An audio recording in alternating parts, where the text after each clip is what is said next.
Hello again, everyone. Welcome back to more Friday Lego building with the Eiffel Tower and Preskitch. Didn't have any bits for the last couple of streams, but that's for finishing the Minish Cap and Dragon Quest Builders. Thank you very much. I really do appreciate it. Yeah, it was nice to finish those. They were both quite fun. So here is what we have done of the Eiffel Tower. This is the middle section. We're going to be working on these other two arms here. So let's go ahead and bring the camera back down here. So I'll go ahead and get that up. And we are going with bag number 49. So let's just jump right in. And don't forget, all bits do go towards our next goal of the Lego Rivendell set, which is absolutely gorgeous, really awesome. And that will also be a fantastic build. Not quite as monochromatic as this. And Hunter B subscribed to Tier 1 for 14 months. Thank you very much. You haven't been in a stream in months, but you're happy you're catching a good build? Excellent. Well, whenever you're able to make it, that is what's important. Thank you very much for watching. I really do appreciate it. Howdy, Nolden. How's it going?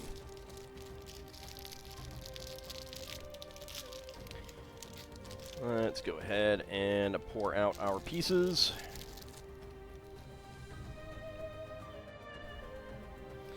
Alright, so bag number 49. Alright, the first thing that we're doing is we're doing the two cross sections again. Get these two. Let's get the other two. Get the other one of those. Where is the... There's the 1x3 tile with two studs, and there should be another one in here somewhere. There it is. Alright. Howdy, not a rogue AI. How's it going? You did order that new Pac-Man Lego set yesterday? Yeah, it does look cool. It has some new chain pieces even, which is pretty awesome. Decent-ish. There's a music festival thing in town. When you're not a music fan and prefer things to be quiet after midnight, it's Massive Pain. Oh yeah, that's that is too bad. I'm surprised it goes after midnight with the actual music. That seems unusual.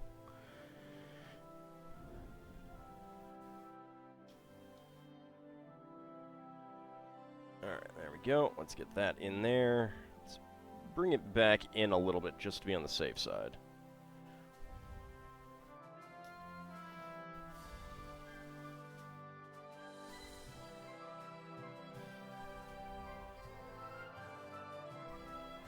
Yeah, the Pac-Man set is another one that I am interested in. I do have the Atari set. I haven't, so that will be coming as well. Checked festival grounds are open to 3 a.m. Oh.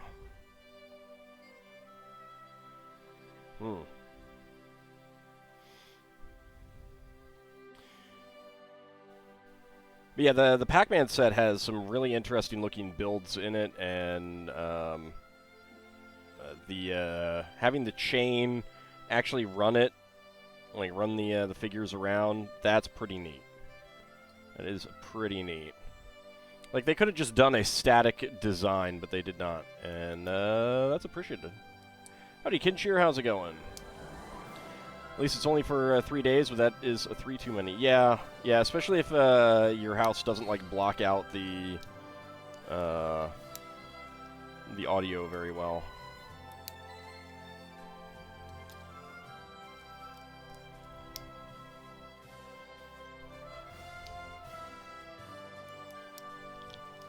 It was some years back, a house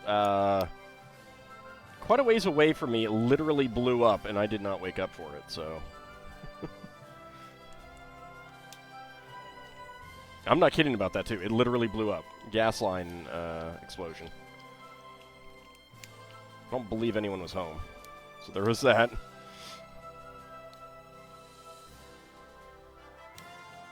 go. Got that beam, and let's get this second one. How am I recovering? I'm recovering pretty well. It's at the lingering congestion phase, which is something that I get with basically every cold and flu I ever get. So obviously it's not that, but it is a respiratory illness that is similar in many ways. So I'm unsurprised that it is similar in that regard. Speaking of houses blowing up, do you know how dangerous a basement water heater can be if the wrong thing in it fails? Oh, yeah.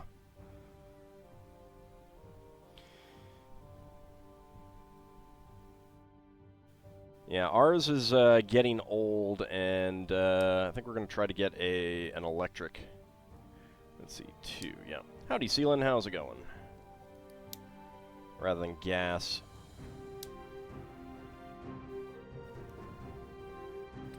And, yep, alright. Let's do that.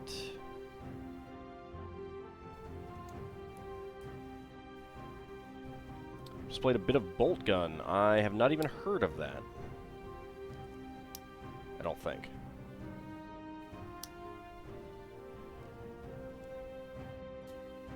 Alright, there we go. Let's get the 1x1 plates with clips on.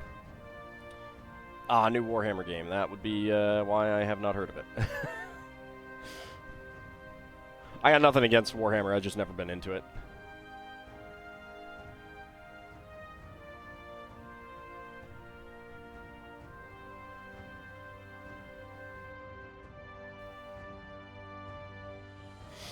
Heard only one story where the safety releases on the thing failed. Took off straight up like a rocket. Oh.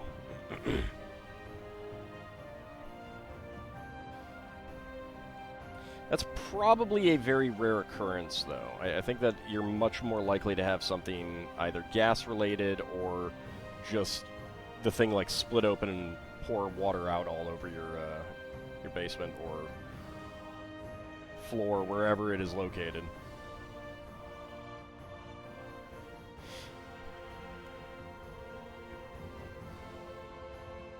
Now, but that's one reason why we want electric is just, like, it cuts down on the hazards, and also, like, it's basically as green as the electricity you're getting into the house, whereas if you got gas, you can never be, like, completely renewable kind of thing. Puts a floor on your carbon footprint, so to speak.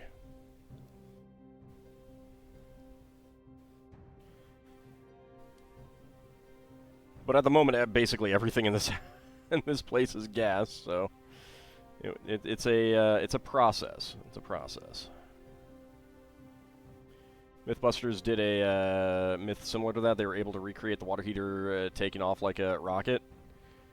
They did make it super unsafe. Yeah. I mean, it probably takes, like, multiple failures, I'd imagine.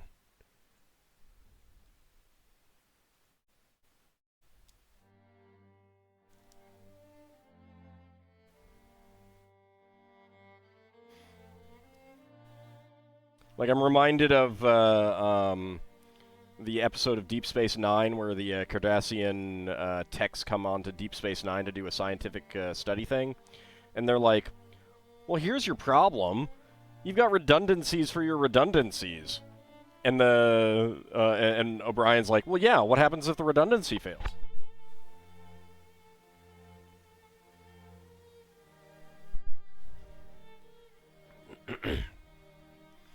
Alright, and then tiles.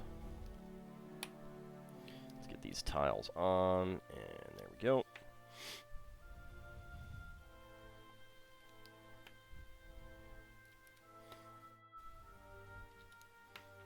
Yeah, Mythbusters was always fun with that whole, alright, so under normal circumstances, we can't make this happen, but what can we do to make it happen, kind of thing.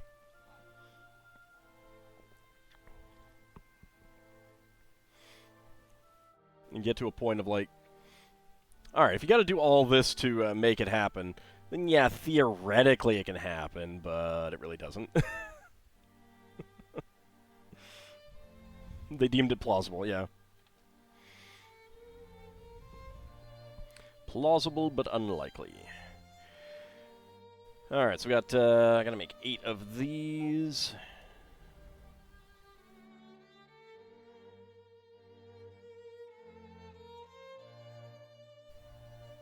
That was the best part of Mythbusters? Yep.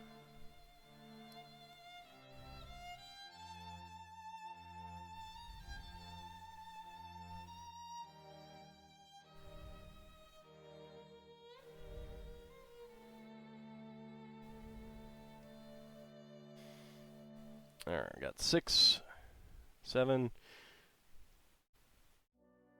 Didn't O'Brien accidentally hit one of the Cardassians in that episode? I think so, and I think she took it as a come-on. Even if it is 1 in a million chance, well, how many million houses in the U.S. have water heaters? Yeah. Okay. Yeah, really, I mean, but at the same time, there's not that many of the old ones left. Alright, so let's get 8 of these.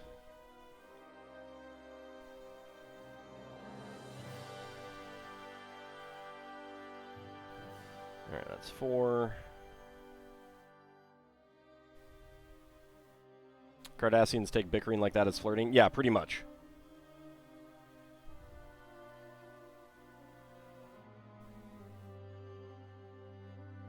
Alright, so we got all 8 of those.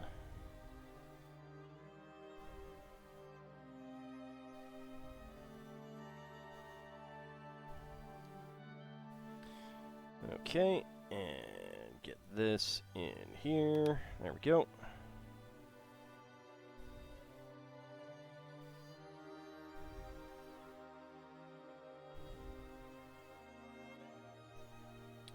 That was a pretty fun episode.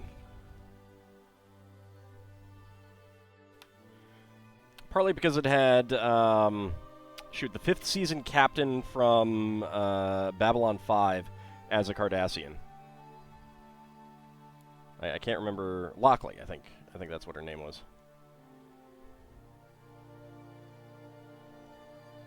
Cardassians and the Ferengi got a ton of development in DS9. Yeah, they really did. In a very good way.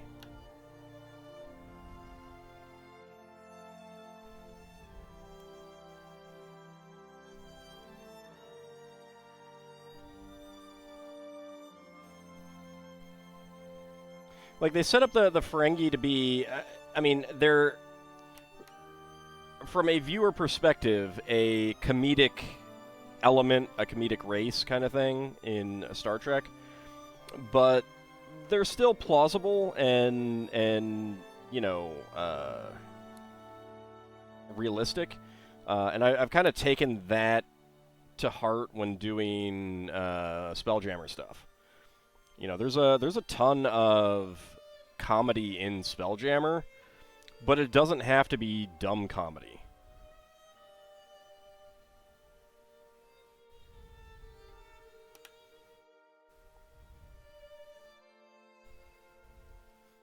Klingon's got a lot of development, yeah. I mean, one of the advantages of DS9 is that it was able to sit in one place and develop things, which, for as good as Next Generation is, it didn't have that luxury. And I wouldn't say it's a flaw per se, but it does. It's just like a different way of telling stories and stuff like that. Alright, there we go. Alright, and we'll get 6 of these.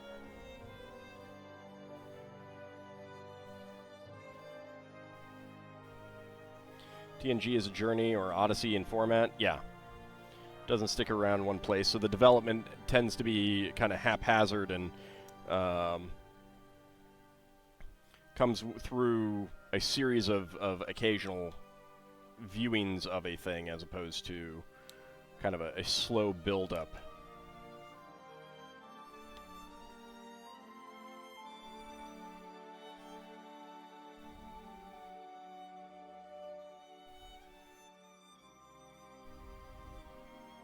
Deep Space Nine also had Garrick, who was awesome. Yep.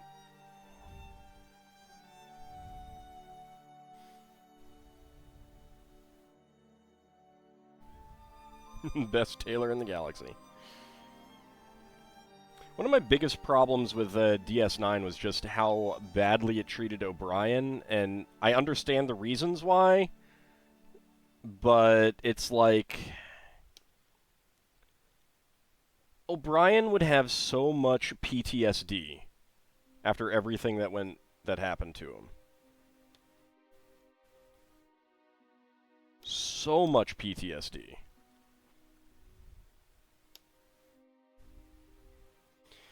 There's a mission in Star Trek Online that, for various reasons, you get to play as Quark and a few other Ferengi. Alright, let's see. Turn that a little bit. Turn that a little bit. Howdy, Bahamut. How's it going?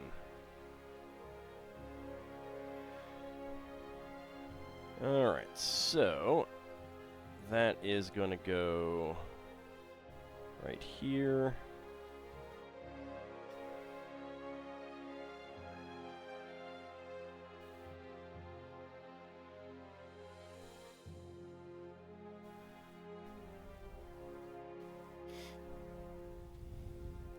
And then on this one,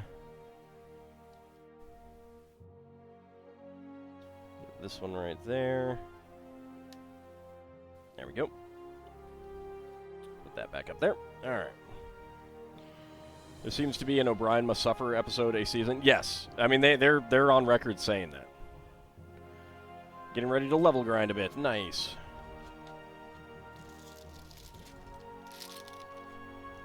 I did get the missing monsters in FF3 after I ended the stream, so I've got all of those. Now I'll just have to make sure that I get all the remaining ones.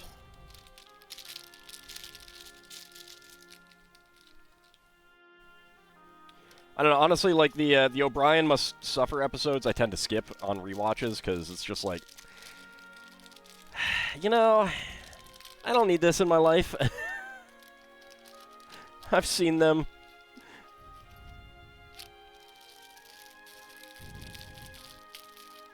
I'm good. I'm good. Alright, there we go.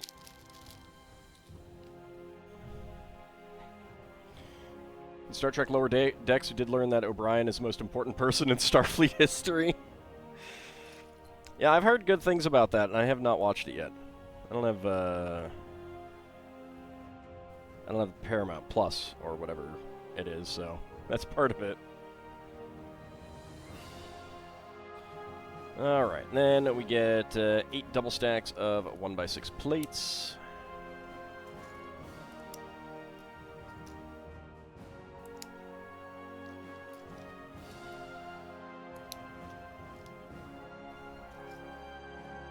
That's 4, 5... 6, 7, and 8. That's 2, 3, and 4.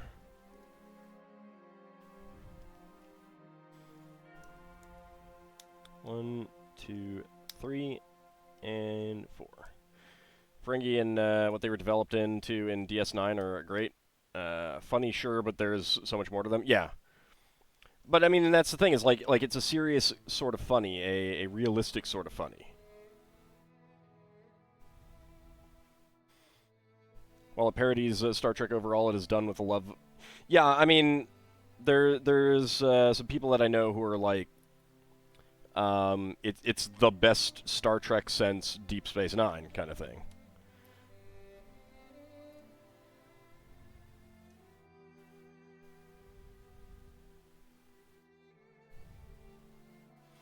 Alright, there we go. Let's get another pair of 1x4s on. There they are. Alright, and then separate 2, then 3,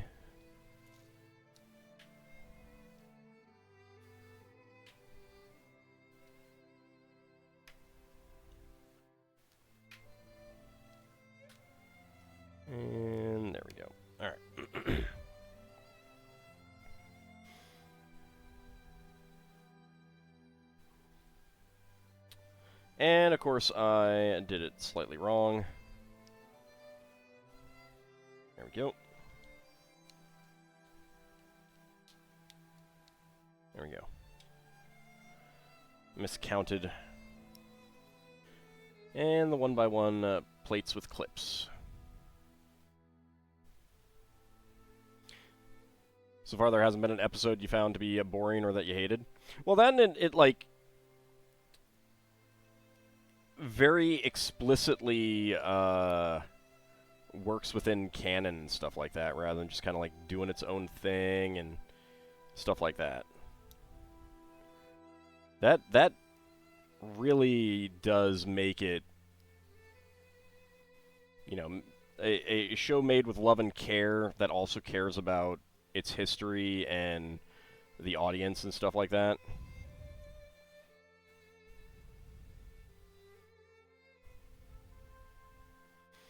Alright, there we go, and then get our 1x1s with clips in here.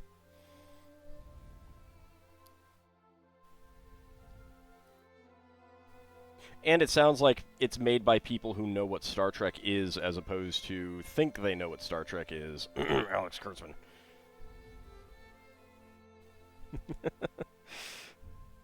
In a universe like Trek, there has to be many absurd and silly situations like the lower deck stuff happening.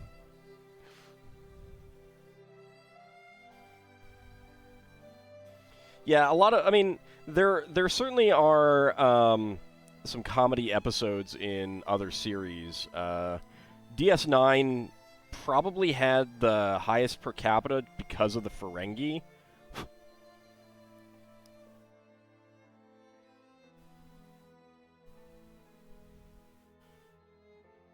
Like that one episode where the Ferengi, where Quark gets a like squad of Ferengi together to do a heist.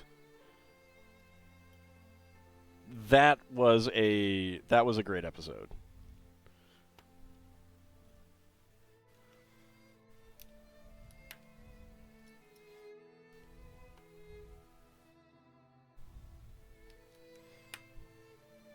All right, tiles are on there.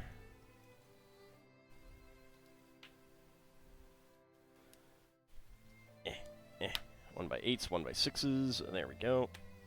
That was one of your favorite episodes of DS9? Yeah, it's a good one. Alright, let's go ahead and turn them so the clips are up. Okay. Your favorite Star Trek was Voyager? On a rewatch, I mean, there are obviously some weak episodes, but there's a fair bit more stronger stuff than I remembered in Voyager. I mean, it also suffers from the, you know, the whole traveling issue that Next Generation does, while also being in a completely new area with completely new stuff, and very rarely dealing with things that they dealt with before. And there are episodes like House of Quark that manages to mix the funny things with some serious happenings. Yeah.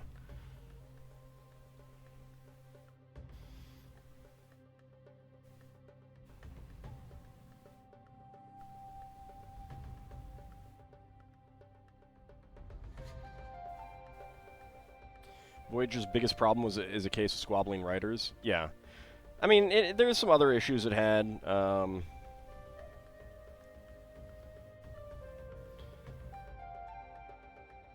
Too much focus on some characters, not enough focus on other characters.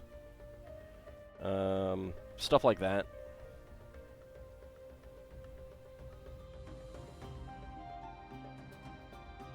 We did love how Quark and Rom were climbing through the vents of DS9 and accidentally found themselves in Sisko's office. You've watched a lot of Mythbusters. Which is your favorite moment? Oh, I was a casual viewer.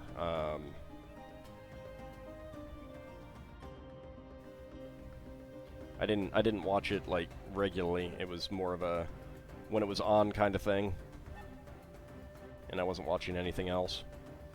I enjoyed it. I don't know. It was probably like on at a time that either competed with other things that I wanted to watch or something. I can't remember at this point.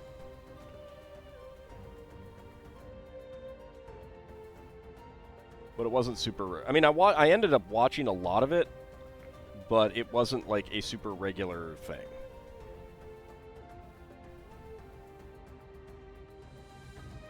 Alright, there we go. Alright.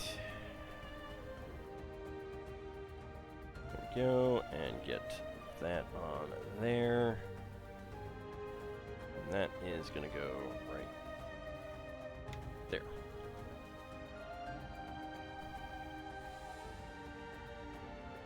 No, no problem. No problem. I'm sorry I couldn't answer it.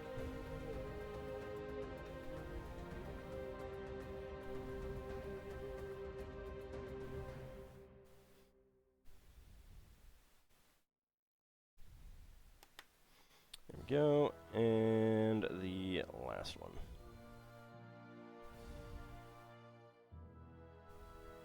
Just love the Lost in Space style they were going for in Voyager. Oh, yeah. Yeah. I kind of unconsciously ended up putting my Spelljammer players into that.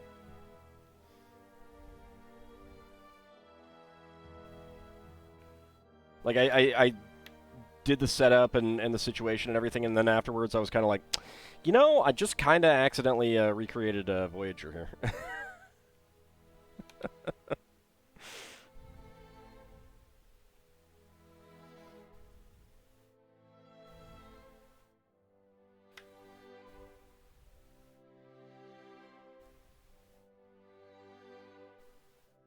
Let's see. My favorite episode of Deep Space Nine, though, is not one of the funny ones. It's The Visitor. I think a lot of the funniest DS9 episodes are the ones where you see Cisco having a, I'm sorry, they did what? And now I have to deal with what kind of moment? Yeah.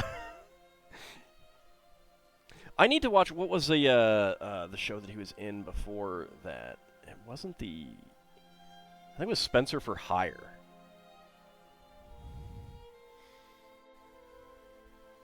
I need to watch that, and because I mean, he's just such a good actor.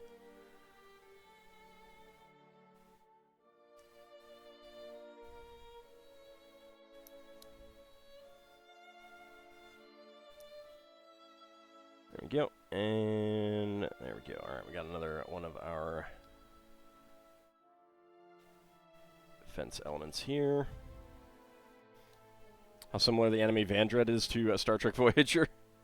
I don't think I ever connected that.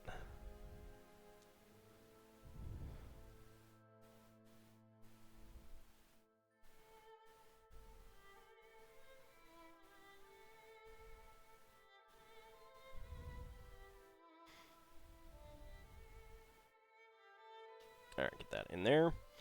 And then 6 of the other bars. I also like how some Quark-centric plots were rather serious and moving as well. Yeah. Well, I mean, that's just kind of like, it goes to show you how you can do a, you know, serious storylines, even with some comedy, about otherwise comedic kind of concepts.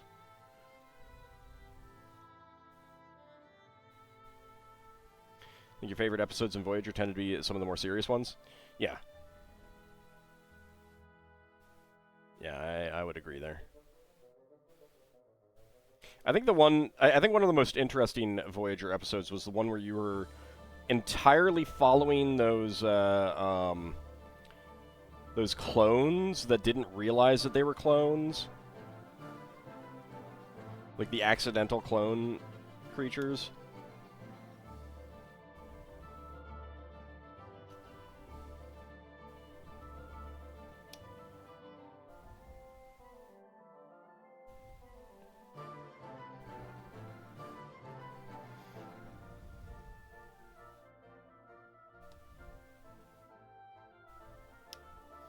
Alright, there is the last of those crossbars. Extra pieces, a 1x1 plate, and a 2L bar with stop.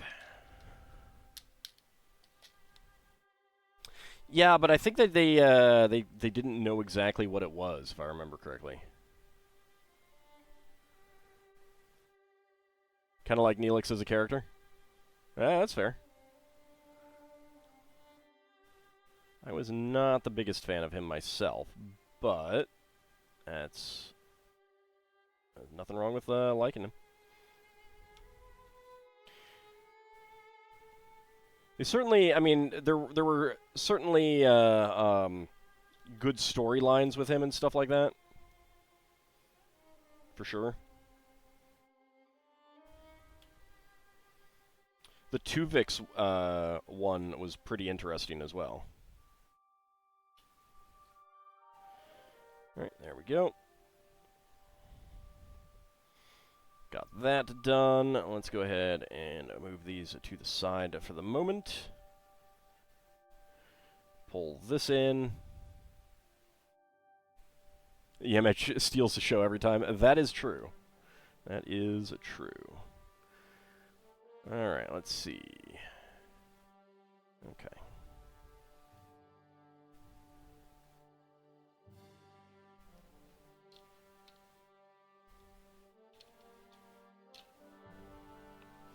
Alright, let me get this in here.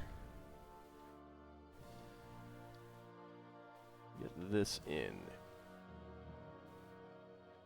here. Pop that off, yeah, as you do. Pop it off everything, yeah, why not?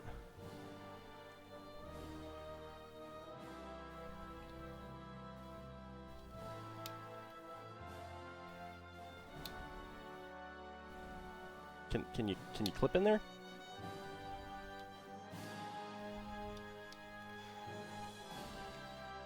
Alright, what if I do this side first? There we go. Alright. There we go. Oh. Alright, let's put that down there for a second.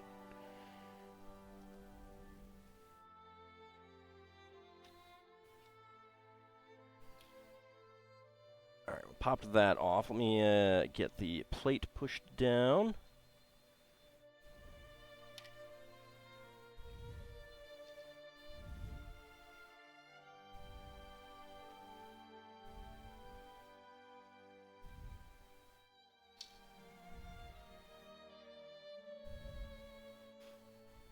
Get this back in here. There we go.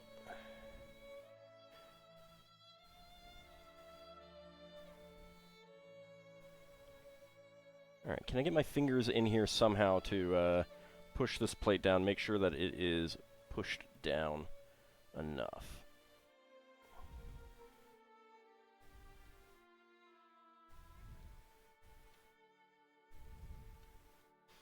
That will have to do. Alright.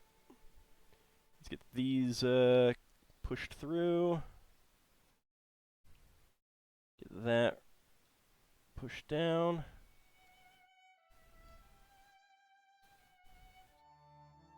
There we go. There we go.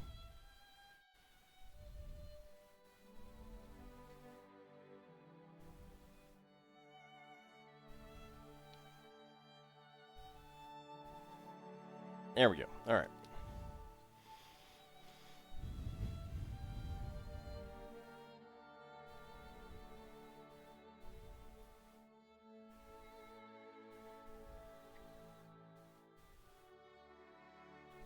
All right. Make sure that this is all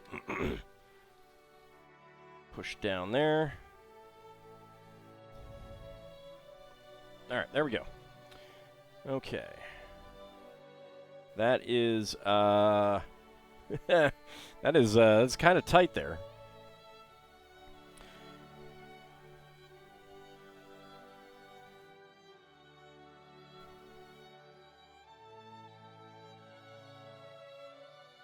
Alright, bag at 51. Let me move that back up there a little bit.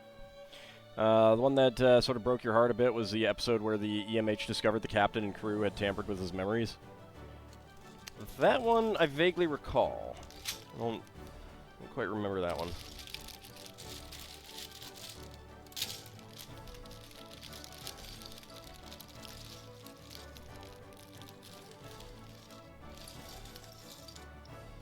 Alright, there we go.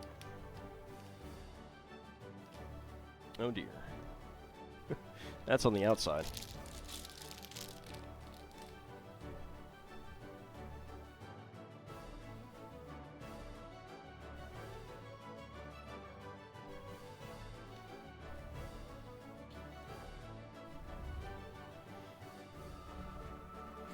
Make sure none of the other... Oh, that one's outside, but that's okay.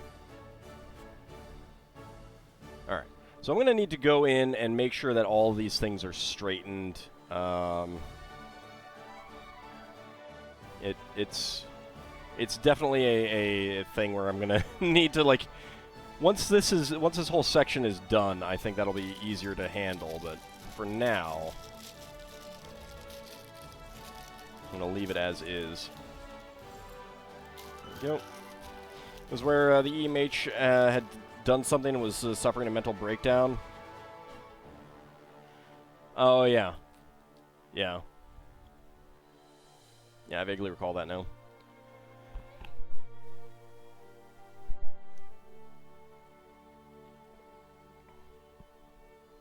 Alright, so all of these crossbars and stuff, they're not very straight. I need to kind of make sure that the angles are okay and everything. But I'm going to wait until we're a little bit more done with what we've got. Let's get these...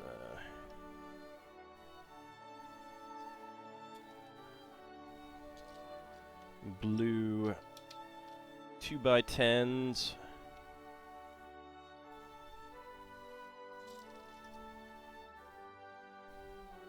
Oops, knocked horse. Sorry, horse. There we go.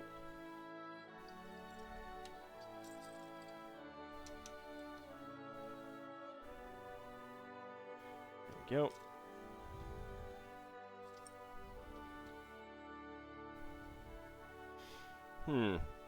I feel like the tile structure here isn't sturdy enough to lift there, but it's like the most obvious place to lift.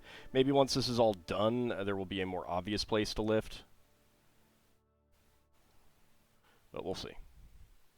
Do you even lift, bro? Alright. Let's push that back a little bit and start getting this section. Alright, 1x3 tile. 1x3 tiles with 2 studs and a 2x3 and another 1x3 tile. Another pair of 1x3 tiles. That is, yeah, that's going to fit in between there. And we're going to do 4 of these, so let me go ahead and make the rest of them.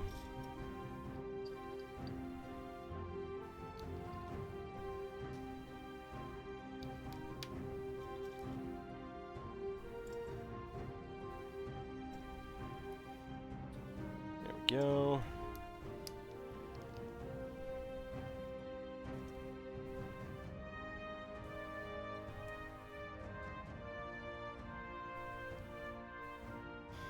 The world is so gray. It is. It very much is.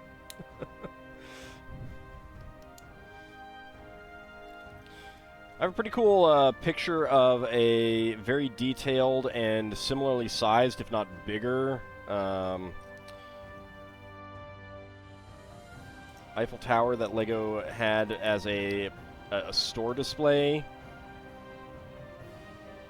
many years ago. It would either be late 80s, early 90s, something like that. And it's very blue. It's very, very blue. Alright, where's the 2x3? There's a 2x3.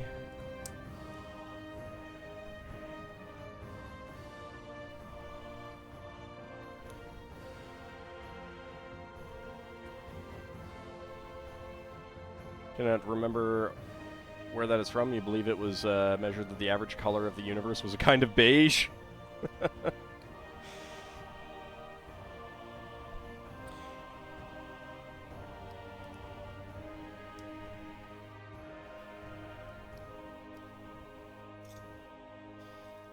Alright, there we go.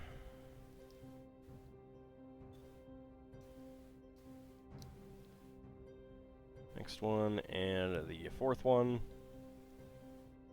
That doesn't surprise me too much, but it's kind of like, you know, how do you average, like if you average out red and blue, wouldn't that just be purple, right? So the more colors you add in, the more you you shift towards the you know, grays, browns, beiges, that kind of thing.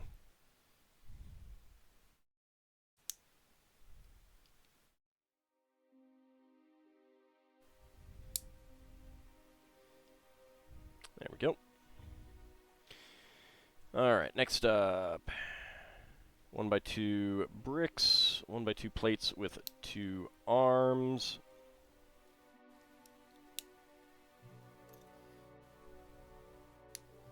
It's nice to get a lot of these pieces. I haven't seen too many of them recently. A blue Eiffel Tower sounds nice, or lilac pastel rainbow. Well, this is Lego blue, so that blue.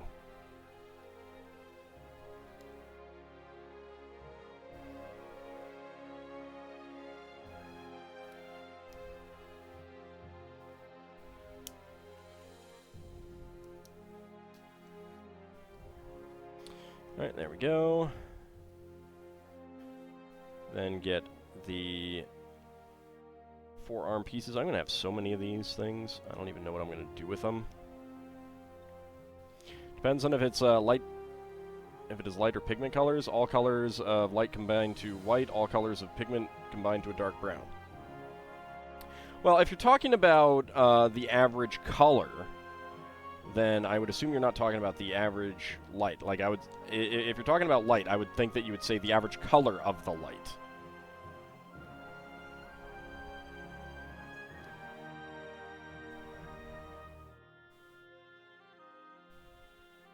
Well, this was a very old thing where they didn't have as many colors, so they were very limited.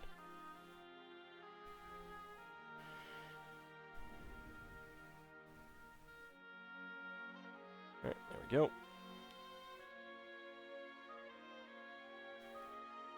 There we go. There we go. And there we go. Alright, next up. 1x4 with 2 1x2s with bars. Gau's doing like 3100 damage with Cat Scratch. Yeah, Cat Scratch is good. It's very, very good. It's basically your normal attack value times 4. Or it might be like 0.75 times 4. I can't remember.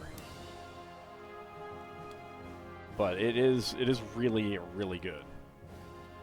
It's like the best single physical attack in the game.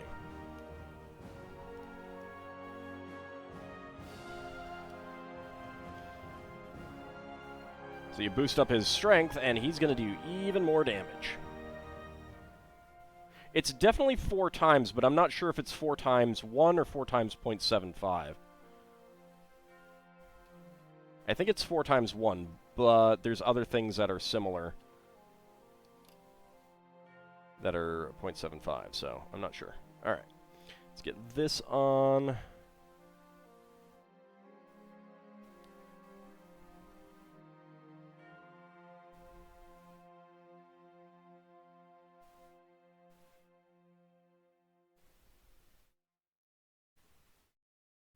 Did I do this wrong?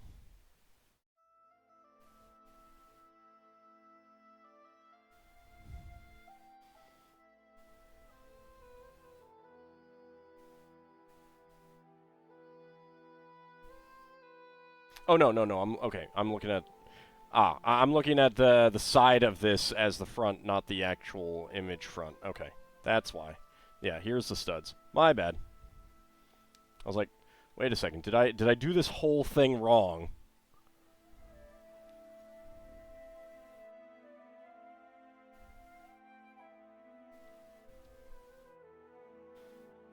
Luckily, the answer is no.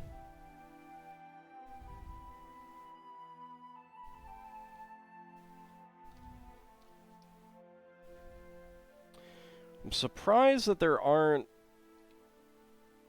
bits on this sticking out in the back to kind of lock it in. I suppose there isn't really much space, but so that you can't push it all the way up like this.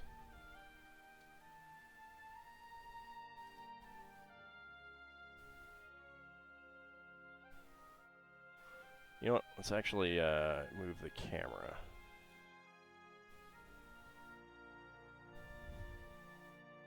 So there we go. And like I said, I need to work on all these crossbars, make sure that they're at the proper alignment and everything like that. Like some of these are they need to be bumped up a bit. There we go. But there's a lot of them, so I am going to wait and see how that goes. It's a little wobbly. It's a little wobbly, but it's okay. Alright, so the tower is painted in 3 shades. Lighter at the top and getting progressively darker towards the bottom to complement the Parisian sky. Well, obviously they didn't do that in this model. They'd have to get very different, like they're probably just slightly different shades. They'd have to get very different shades of Lego pieces, basically. Let's see.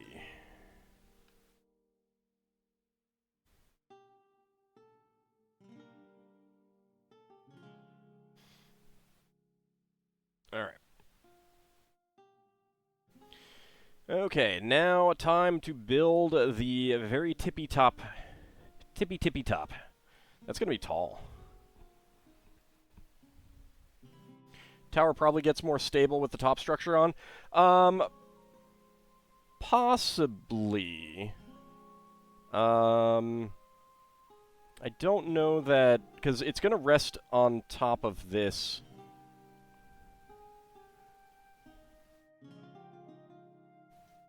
Just kind of going to rest on top of this. I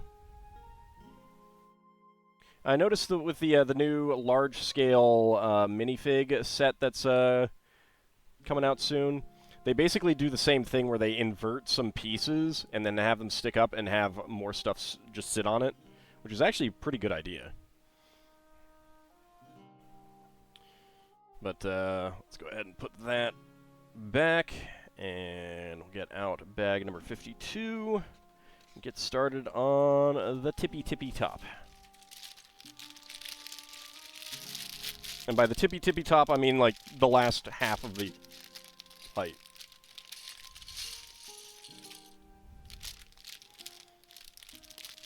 It is kind of shocking that like the next 20 bags or so are going to be like half the height. The spire part. No. Tippy top. That's the official scientific designation. Tippy top.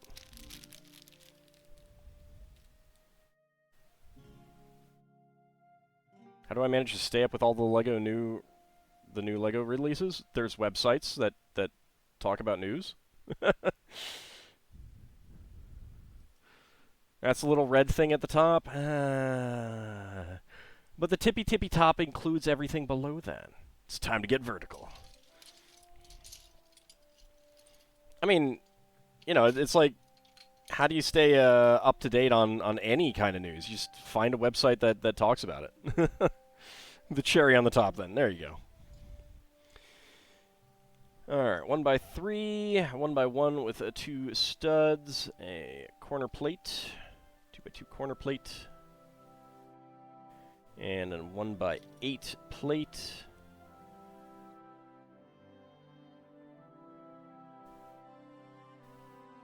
Remember to check them.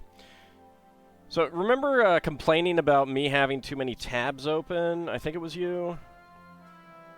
Yeah, that's how. You just have a lot of tabs and you periodically check them.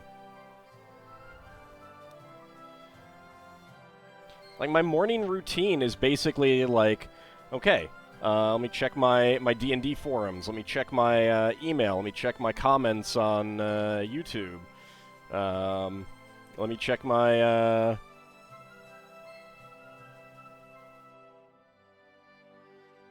Okay. Let me check my D&D forums. You know, I mean... Gundam news, D&D, I mean, Lego news, that kind of stuff. D&D forums, so exhausting. I'm very, very particular in what I check in those places. Like on Dragon's Foot, I never go anywhere other than the AD&D forum. Oops, it goes that way. The 2E forum, I should say. I'm trying not to fall asleep. Well, hopefully you do not. Is it cool enough out to open a window? Because some fresh air could help. If it's not cool out, then no, not really. Sounds a lot better than your morning routine. Shut off alarm, feed cat, consume coffee, drive to work. Okay, well, to be fair, it's the post-shower, post-get-up thing.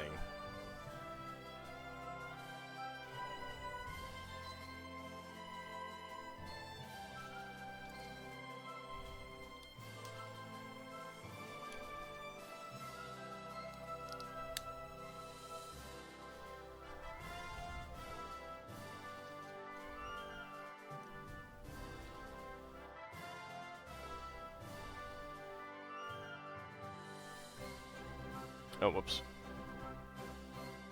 These need to be sticking out by 2. Then I can get this one on.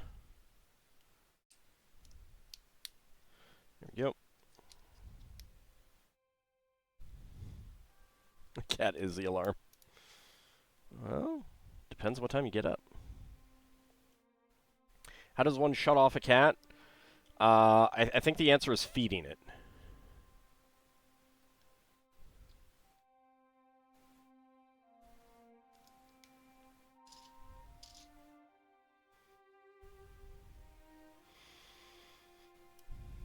Alright, there we go. Get that one there, and that one there. Just makes them want to chew on you after eating. I think you may have a particular cat with particular proclivities, Lil Bunny. It may not apply to all cats. I'm not sure. I'm not a cat person. But you know, it's a possibility. Okay. Let's get 4 2x2 corner bricks, 8 2x2 corner plates, or 2x2 plates, I should say.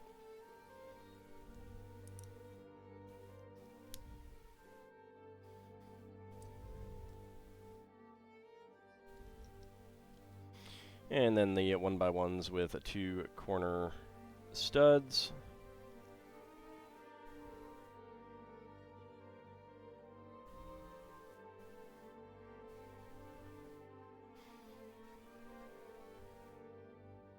So I don't think as many people would have cats as do if they were all like that. It's fairly serious about the scruff thing, fairly amusing to watch in action. But picking the cats up by their scruff, yeah. Alright, let's go ahead and get that on there, and there, and there, and there. There we go.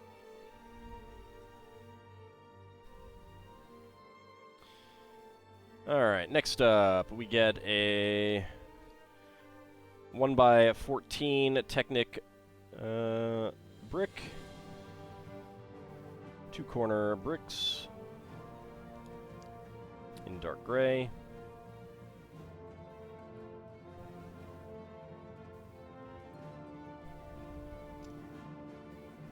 See, when you started that, Sealan, I was about to say, wait, your wife likes to chew on you? That's a thing.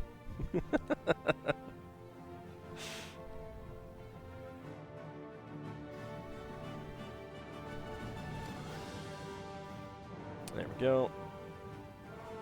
Alright. And then we get more corner bricks.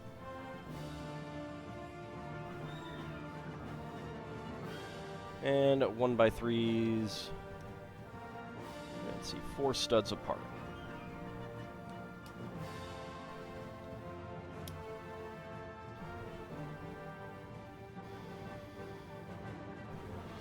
Oh, there it is. I was like, all I'm seeing are 1x4s.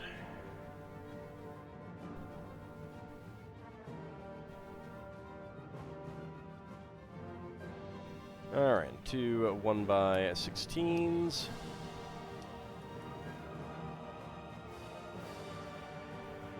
And 4 1x1 cylinder tiles in black. Right there. Oh, and then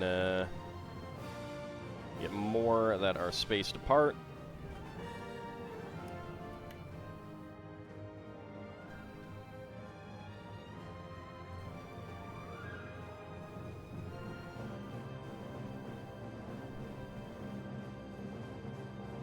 There we go.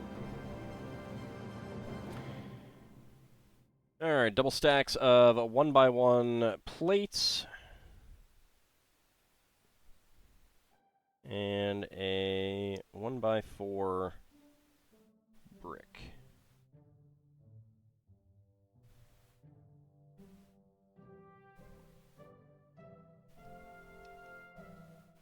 Alright, let me move this because I believe this is all going to be connected in afterwards.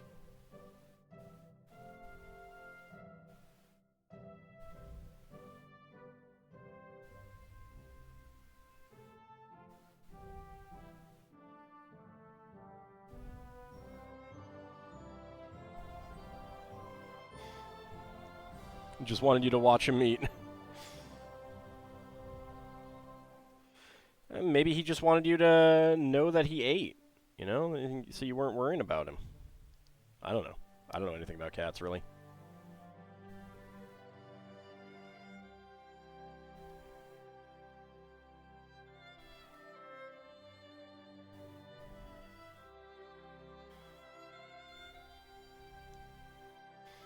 Alright, there we go. Lots and lots of double stacks of 1x1s.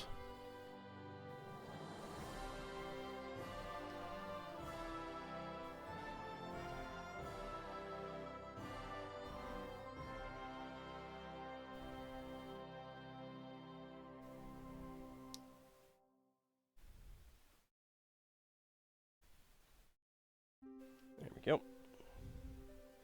Got 3 more to do.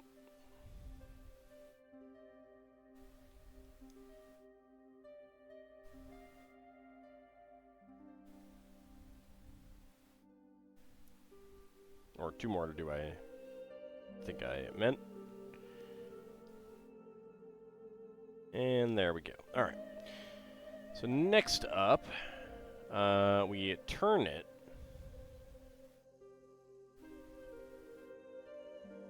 That's interesting. I mean, does it really matter? I don't know.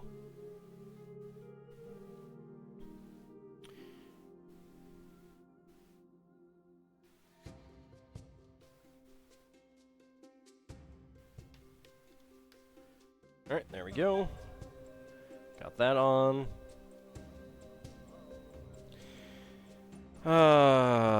And we make more.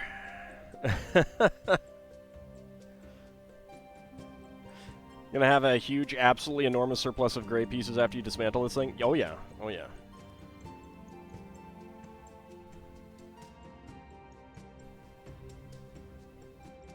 But I actually have a potential use for the color. Because if I was gonna do a Magellan from Gundam, I would do it in dark gray. And I have a basic partial outline already laid out, which I should get back to one of these days. I got a lot of things on my plate, though. Looks like an abacus.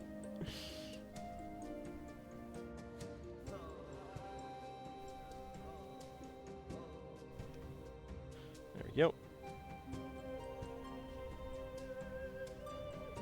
Only proper Magellans are blue or green. Excuse me?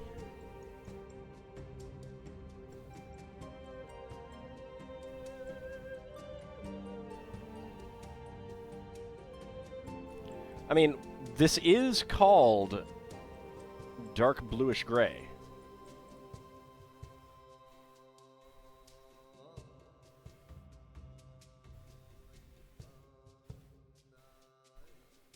There we go. 2 to go.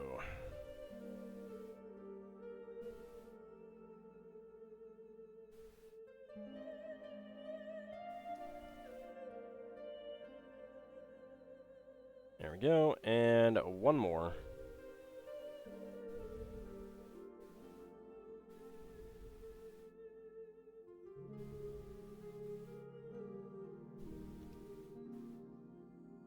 There we go. All right.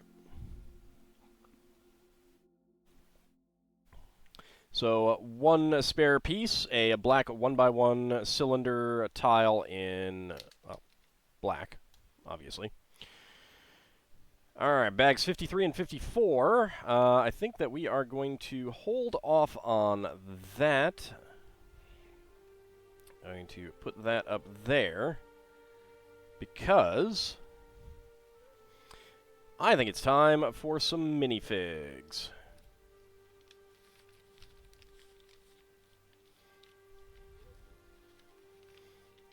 All right, there we go. Get out all of our accoutrements.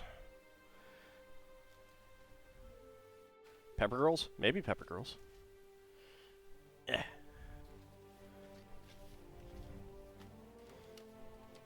Alright. So why are your eyes narrowing, Mad Martin? Okay, what do we want to go for? Let's go for this one back down here. Just this one again? I mean, I haven't gotten everything out of this. If I get everything out of this, then I may consider putting it aside. But for now, until I've gotten everything out of it, let's start a prediction. Can Ald guess what is inside the minifig pack?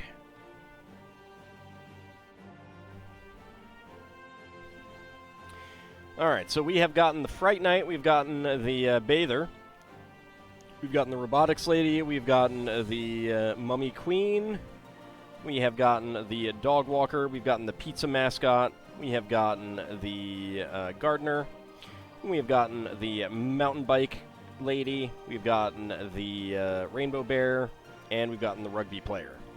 Still more to go. Looking up the Magellan class again to remember what it looked like. Ah, yes.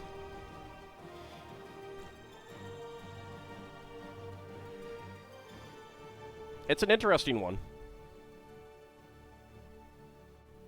It will definitely be a complex build. Not as complex as Argama, and I have completed-ish Argama, so 327 meters, you're going to need a lot of Lego? Yes, yeah, that's true. Mm-hmm.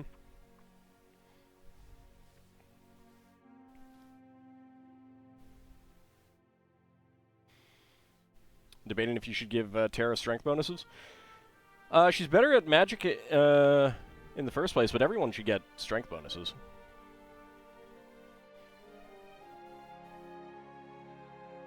I mean, there's not a huge difference between constantly attacking and constantly ultimating, so they'll eventually both do 9,999 damage. Alright, 20 seconds to go. Get your predictions in. Can I guess what is inside the minifig pack?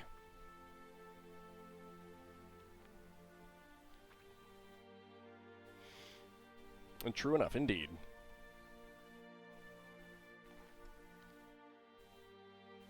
I mean, even, like, non-optimal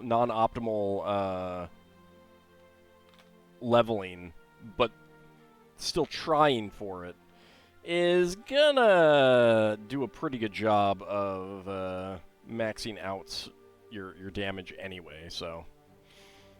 Okay. And go. Let's see, what do we have here? We got feet.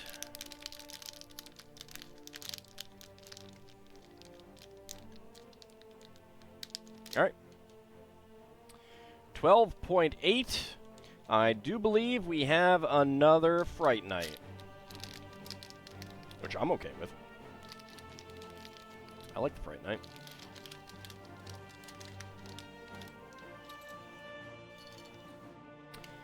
Yes, indeed. Get out there, legs. There we go. We have another Fright Night.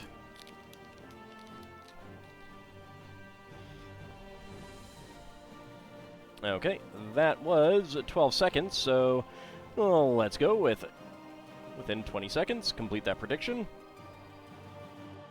And let's see the summary. Kinshir, Mad Martin, Bahamut Zero, getting the hams. Getting a good amount of hams. About 35%. Birdlark, Lord Canis, Ice-Savan, hoping for 20 to 50. Preskitch going for 50 to 60. And Lel Bunny going for no.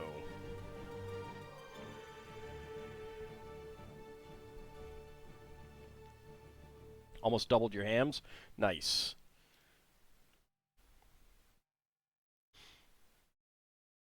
So once again, I wanna comment on how nice this torso is. Look at the detail on that. Isn't that nice?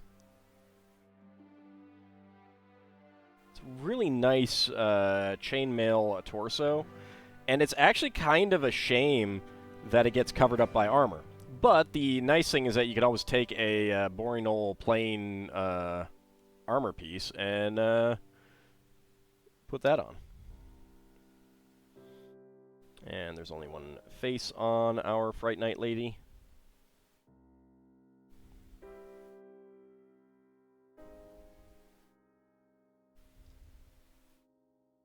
Get that ghostly feather in. Get our ghostly sword. And our kite shield, which is a unique shape, or semi-unique shape at least. I don't know offhand if anything else has had that.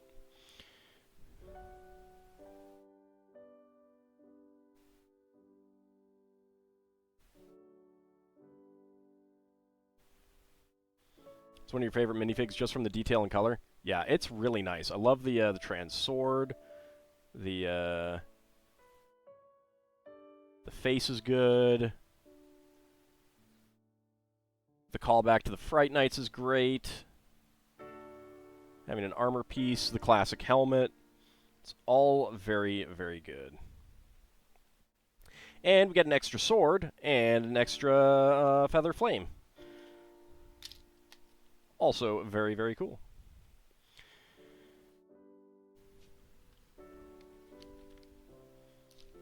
So the Fright Nights, it was a theme in, 1997, I believe.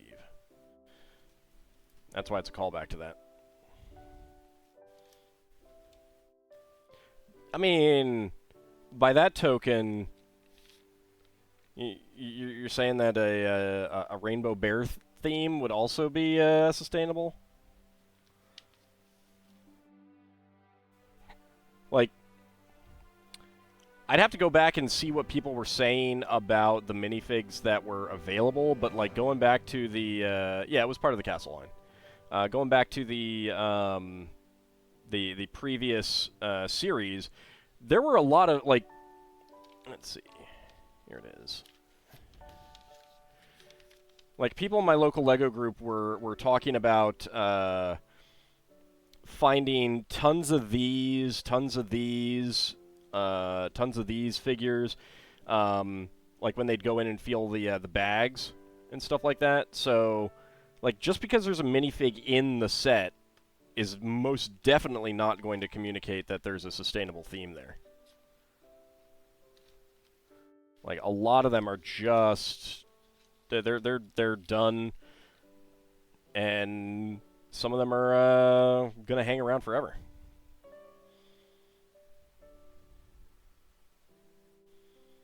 Yeah, but that doesn't necessarily mean that there's enough for a sustainable multi-year theme. Alright, let's go ahead and grab this one. I mean, there might be. It's also possible that, you know, there's more potential for sustainable themes than LEGO can actually afford to manufacture in any given year. I don't know. I don't know all the details of the business side. But let's go ahead and start a prediction. Can all guess what is inside the minifig pack? Let's go. Alright, so we have gotten Pinocchio, we have gotten Tiana, we have gotten Pocahontas, we have gotten this kid from Coco, we've gotten the Evil Queen from Snow White, we have gotten Baymax, and we've gotten Robin Hood. So let's see what is inside the minifig pack.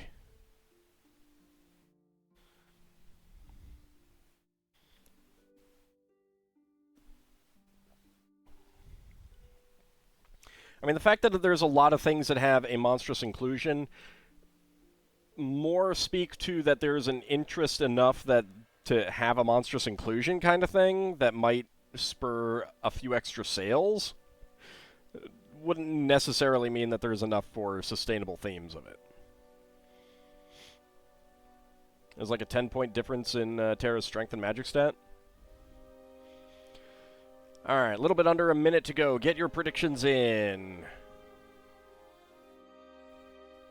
Can I guess what is inside the minifig pack? And go ahead and guess what it is. And also, don't forget, any bits do go towards the LEGO Rivendell set that we are currently working towards. I'm really excited to eventually get that set. It is very, very nice. Alright, 20 seconds to go. Get your predictions in. I'm still disappointed that we didn't get a peasant dress Aurora. It's a very it would be such a good outfit. Nice shades, very reusable. Simba has now joined you in watching the stream. Aww. All right, Simba, what do you think? What do you think we've got? All right, time is up. Let's go ahead and get our... Oops.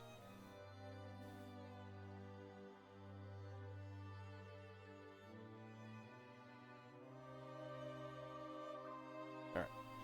I hit the wrong thing on my timer. All right. Let's go and start. All right, what do we got? It is not the Queen of Hearts.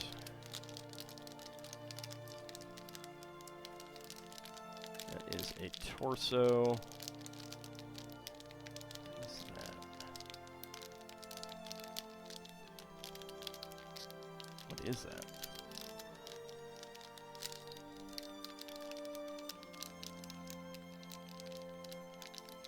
Oh, all right. 30.15. We have Oswald.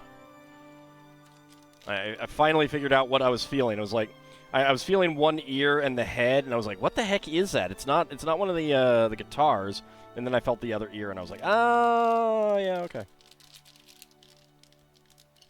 Now to level lock. I do like my treasure. I do like my treasure. It's a good name for me. All right.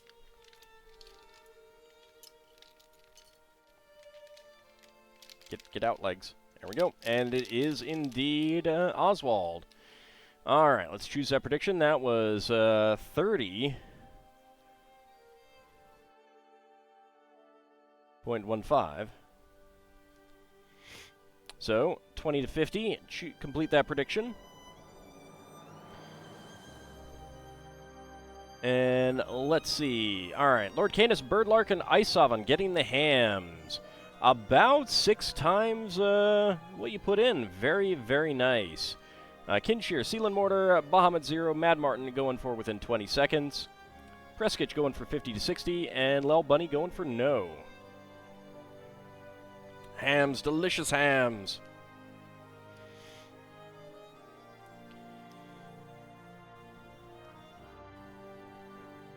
I'll chuck that to the side. It is a very, very big head there. And the Disney 100 logo.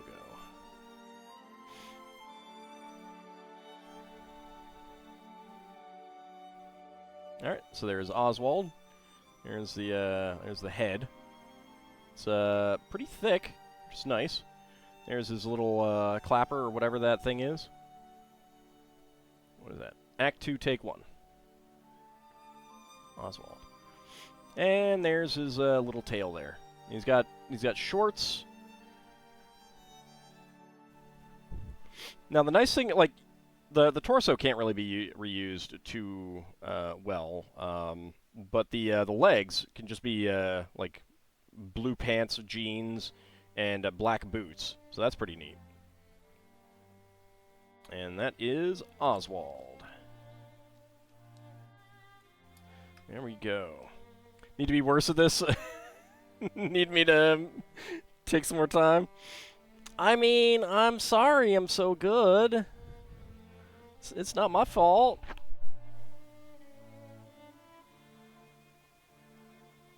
I'm just really good at that bag fondling, you know?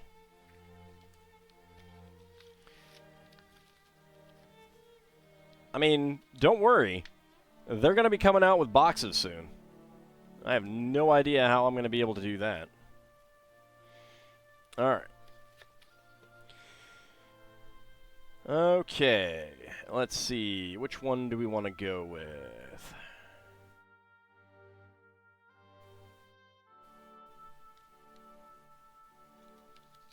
How about this one? Oswald is quite the contrast against that Fright Night. Yeah, a little bit. Just a tad. Alright, start the prediction. Can all guess what is inside the minifig pack? And these are harder. It is harder to feel in these thicker bags here. So we'll see. Looks fascinating. Even comes with a big old Lego dungeon. Oh, the D&D winning design. Yeah, it's hard to say what it'll actually end up looking like in the end. A lot of things end up looking pretty different. Oh, Lego Dragon, yeah. I mean, the Ninjago sets have been having large dragons for quite a while. So they have a lot of experience with something like that. Voted all hams. Go all in.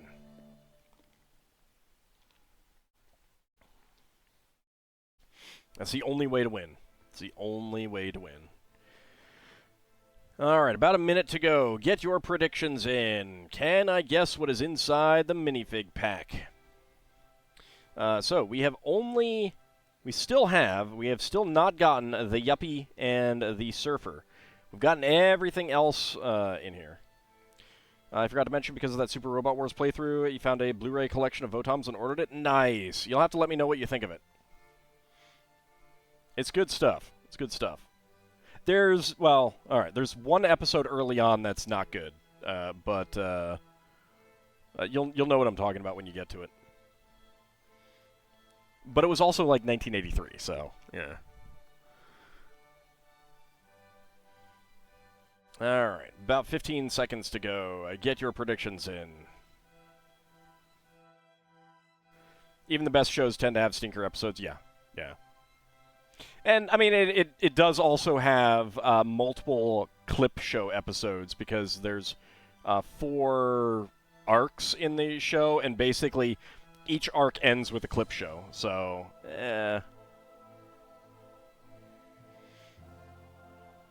Okay. Alright. Let's go ahead and... Yep. Predictions are closed. Let me go ahead and get my timer up, reset that, and go. All right. Okay. You know what? I was saying these are harder. 10.31. We got another elf maiden. Elf warrior maiden. I felt the dress. Watch me look at the rest of these and be like, oh crap, there's 2 more with dresses. It happened once.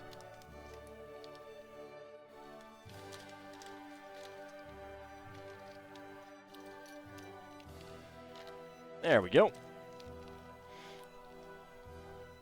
1 out of 3 ain't bad. All right. Within 20 seconds, complete that prediction. All right.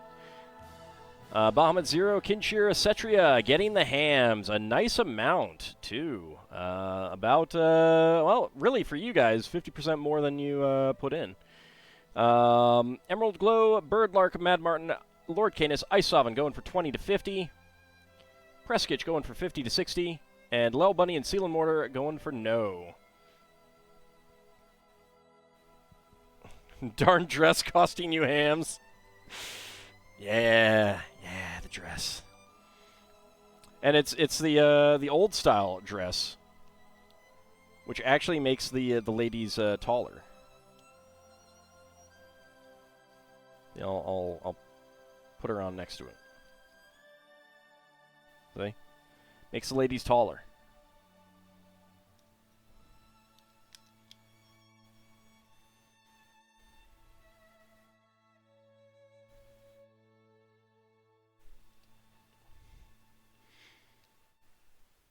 And we only have one side face there. It is very nice to have an elf headpiece that is not flesh-colored, because that's mostly, that's what you get in the Lord of the Rings sets.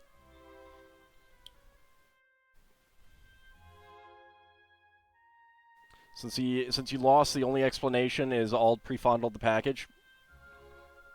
I may have. Let's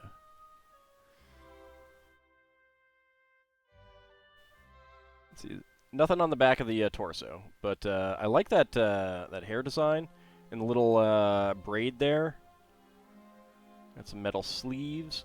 There's the shield design. Let me see if I can get it not reflective. There we go. There's the dress design. It's really nice printing on both of those pieces. And a gold sword. So I am happy to get another elf maiden. Alright.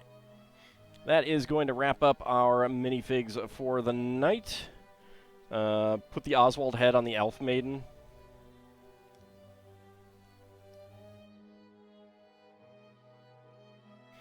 Misread Blizzara as Blizzawa.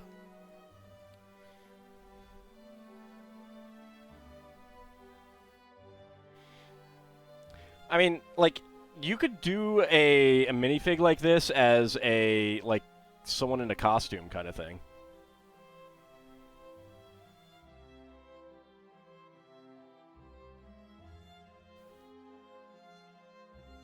That is cursed.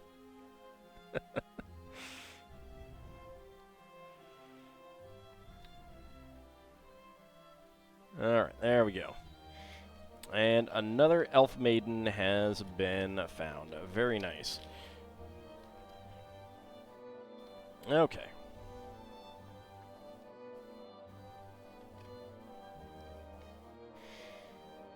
Alright, so back to our Eiffel Tower, and we got 53 and 54 is what we need.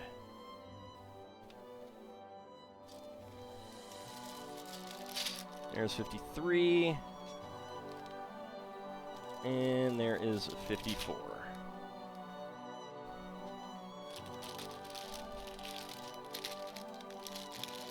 Oh my god. This is just a bag of 1x1 by 1 and 2 plates with 2 side studs. That's all this is. Locke has almost 100 strength at level 34. Good lord.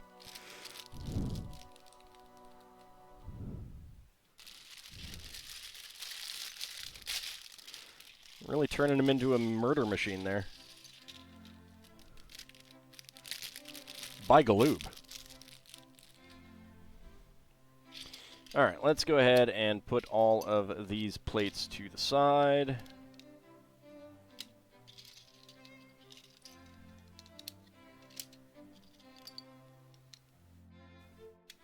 There we go. All gray blocks, how dare. Not that, it's all just this one piece. And it wasn't how dare, it was, wow, that's a lot of that one piece. I'm sensing a theme here. Alright. So, 8. Let's get our half arches.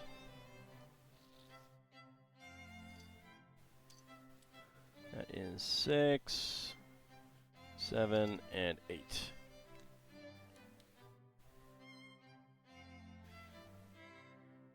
Time for the fiddly bits. Oh yeah, fiddly bits.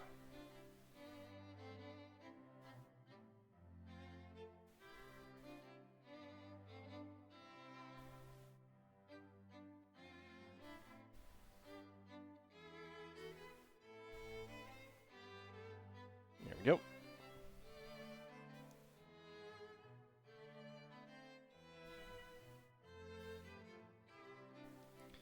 Alright, so that's 3.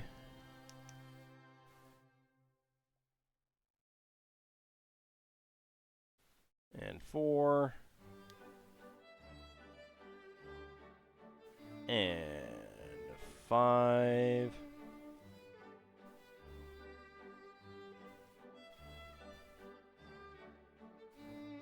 And 6.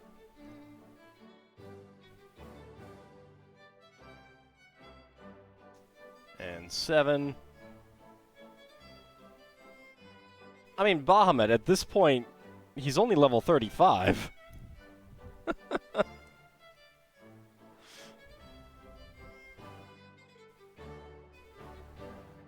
Yeah, plenty of time to give him more. There we go. Alright, so these are going to go onto the corners. A little bit of lint there. Yeah, I suspect that we're going to be getting these, like, right in here. It's going to be my guess.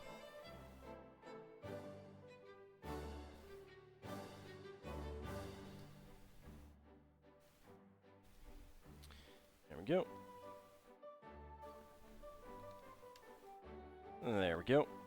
And there we go. Alright. Times 36. So good. Shoot me now. Alright.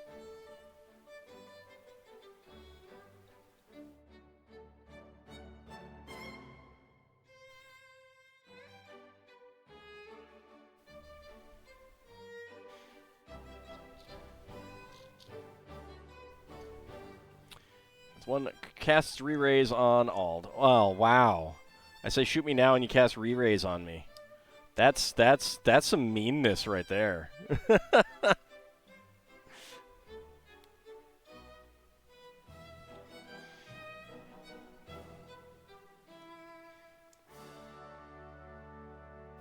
But all the kiddos will be chomping at the bit to do this step? Yeah, all of the 18-year-old kiddos, because this is an 18-plus set.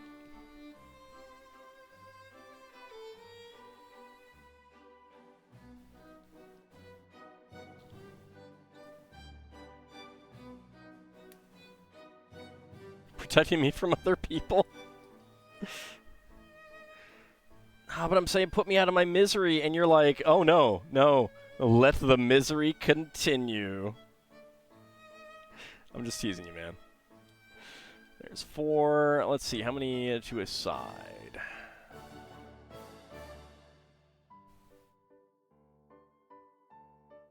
That'd be 9, I think. Yeah. All right, so 4.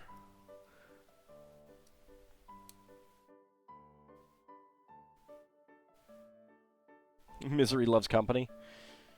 What if I don't love Misery's company? That's 5.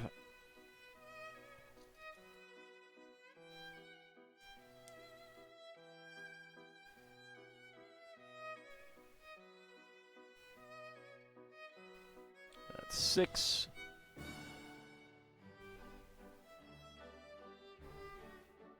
A ghost all free to roam the cosmos would be horror incarnate. You say that like I'd actually roam the cosmos. Oh, no, no, no. I would haunt all of you. Every single one of you. That's 7.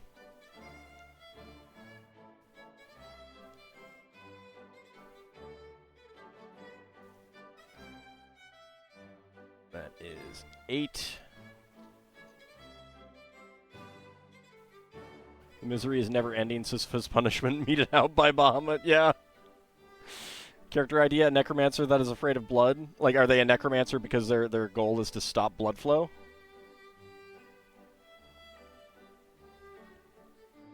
All right, we got the 9th one. All right, in we go.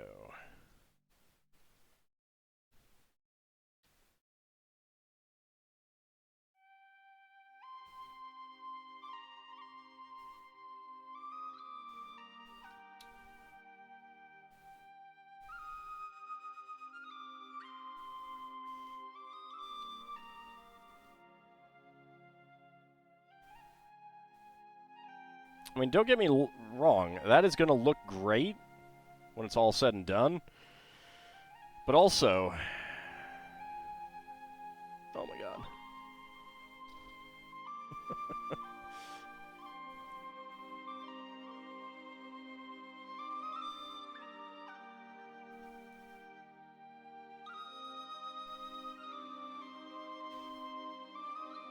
Alright, that's a 1 again.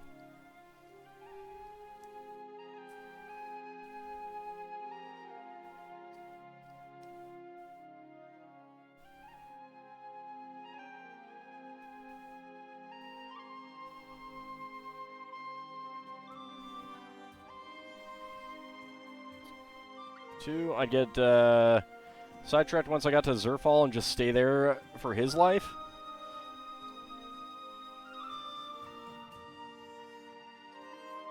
No, I wouldn't want to frighten his kid.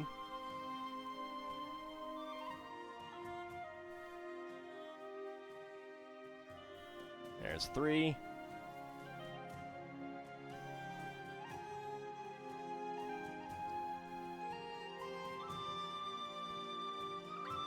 Thought of the worst curse that could happen in D&D, a curse that just brings you back to life over and over again in a never-ending loop.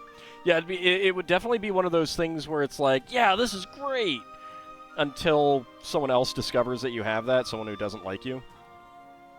There is a story in the complete Book of Elves about an evil dwarf that like kills some like young elves' parents, and the elves like hunt him down, find him, and like the story is like he was never heard from again, but pieces of his body keep showing up, and people have found more fingers than a person has, or something like that. I'd totally be like her personal Casper the Friendly Ghost. You mean like Laftel's Ring of Regeneration? Exactly.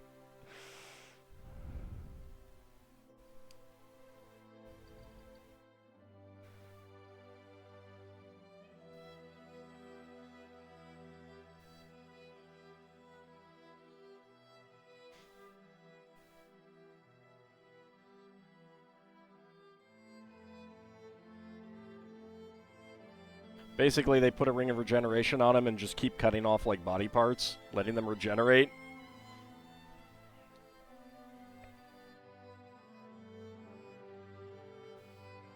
And clearly the dwarf was the most evil one there, a bloody elves.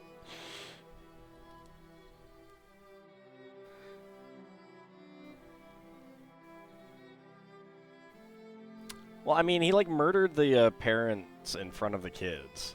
That's pretty evil.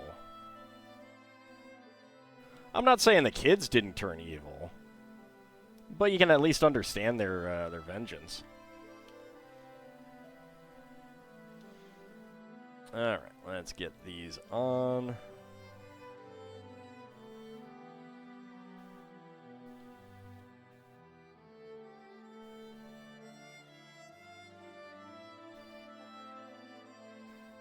I wanted a Teddy Ruxpin, but all I got was this weirdo ghost who keeps talking about D&D. Mommy, Daddy, make the ghosty stop talking about stone skin and why people are wrong.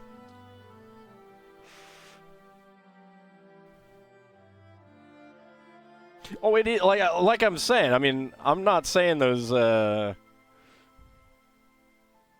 elf kids aren't evil. I'm just saying that evil beget evil there.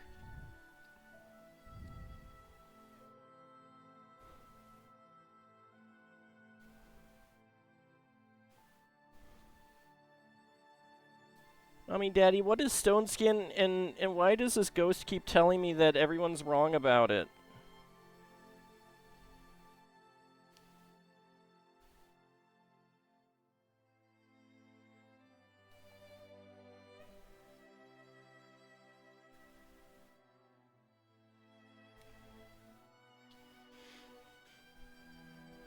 Mommy, Daddy, the ghosty is trying to tell me to add entries to this blog. I don't understand it.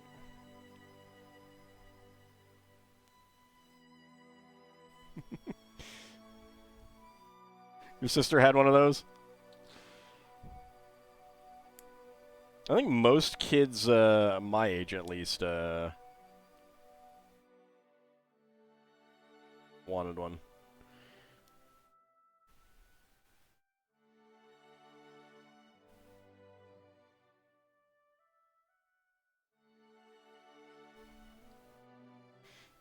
You never had a demon robot bear?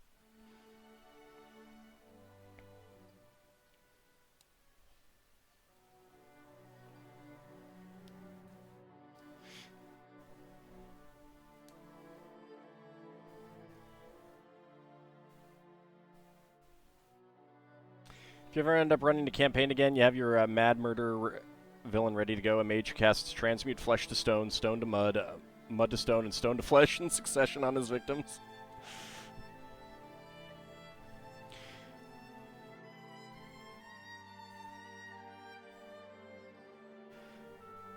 My favorite really gross thing is in D&D is that if you have a wizard that knows stone to flesh, you never have to worry about food in a dungeon again.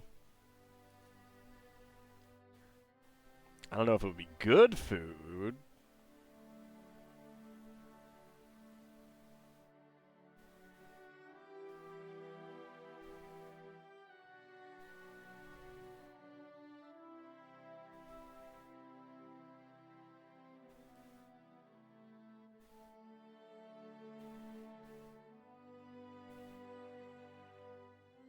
And there we go. There is the 9th one here.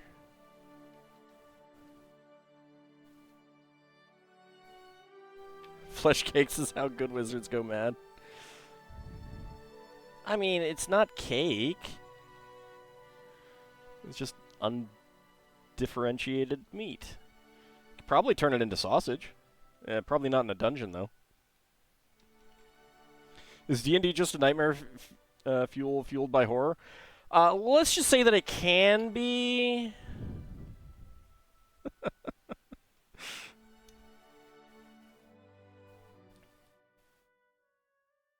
I mean, if you have the spell and you're super desperate for food. I'm just saying.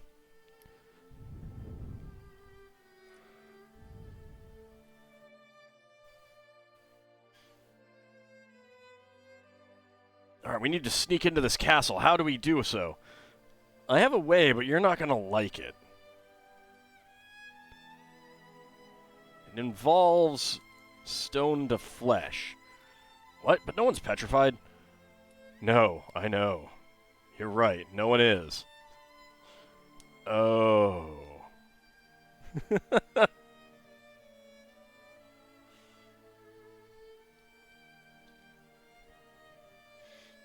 I mean, the male Medusas, Madar, they have the ability to reverse the petrification of a female Medusa. And basically what it's described as is the standard Medusa petrifies victims, then the Madar smashes the resulting statue, and then stone to flesh. Then the walls fall on the party. It's not that expansive.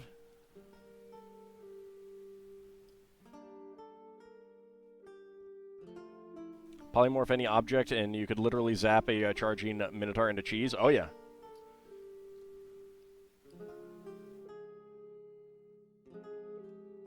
But you could also be a little bit more fun. I mean, like, even polymorph any object, you can still turn them into snails. High hit point snails, but still snails. Now, more fun is, haha, I am the great barbarian Ragnar, and I have my powerful sword passed down through the generations. It's a sword +5, and it's going to cleave you in two because it has vorpal ability. Oh, okay. Polymorph any object, turn it into a teddy bear. Oh, poop.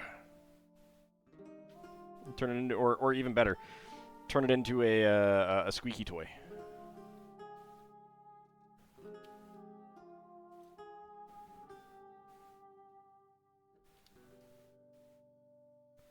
It's a good way to disarm an enemy.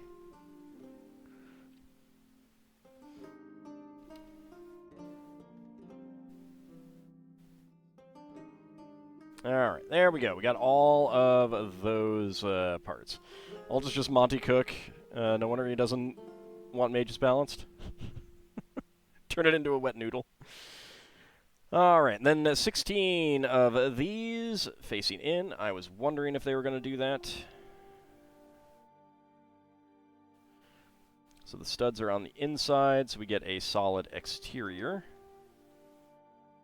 Can you imagine beating someone in D&D with a rubber duck +5 Vorpal? Well, in AD&D at least, that wouldn't work. It's got to cut. And of course, if someone has stone skin on, then, you know, ain't gonna do anything to them. Yay, stone skin.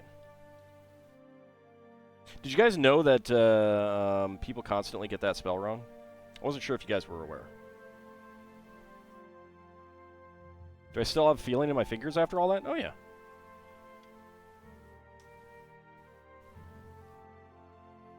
It takes, like, I wasn't pushing down anything very hard with that. It's Technic stuff that tends to do that for me.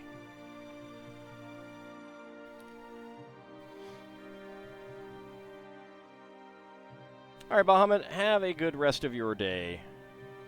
Stone is brittle, ergo you should gain a weakness to bludgeoning. It's brittle in a fracturous way, not a bludgeoning way.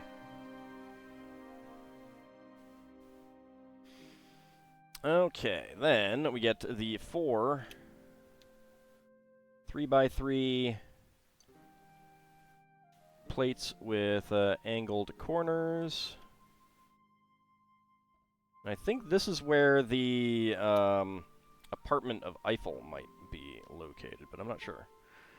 Then there's a fun one you can have with mispronounced D&D spells such as Scone Skin. Oh yeah, that's like the April edition stuff right there. April issue of Dragon magazine.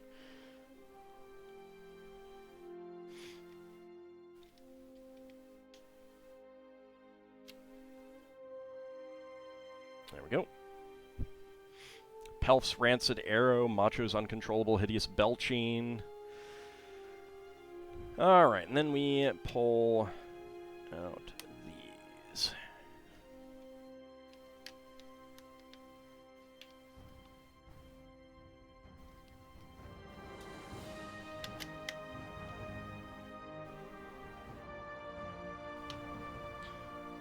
My favorite, you ran into a krill cloud.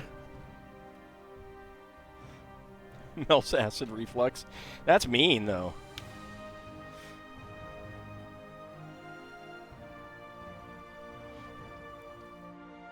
Like, the fun thing in the April issues were when they would actually run with the comedy in a serious manner.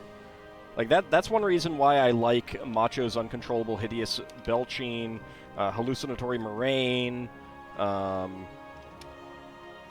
Pelf's Rancid Arrow, that kind of thing, because they all work. There was another issue that had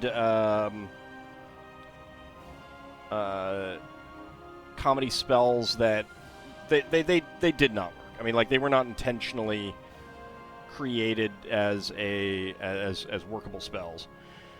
All right, and a 1x1 tile slope in dark gray is the extra piece. Howdy, Poopinell, how's it going? Alter Elf, yep. All right, bag number 55.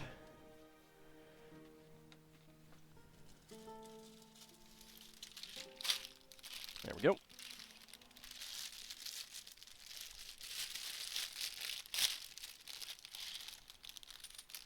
Trying to remember what some of the others were.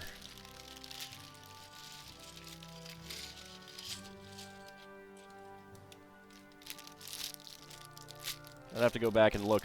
Of course, then there's also Big B's accusatory finger, yeah. I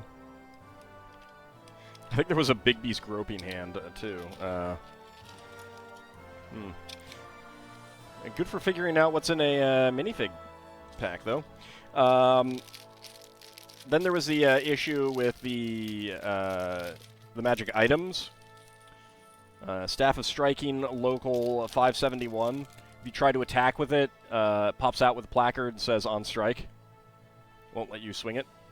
The always fun, the best one, Robe of Blending, 3-speed. Alright, a 1x5. And 6. Yeah, alright, that's right in the middle. And black 1x1.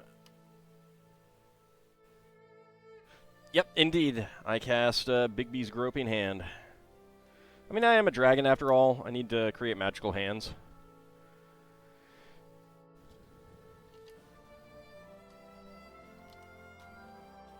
Right, 4 more of these.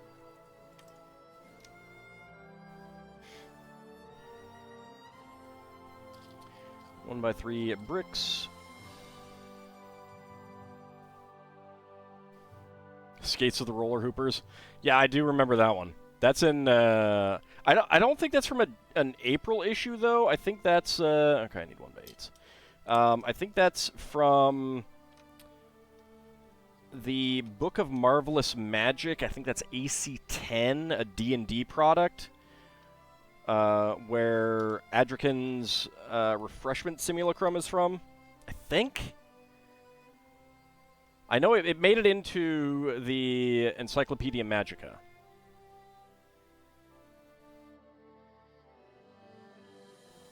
Alright, then the 1x6s.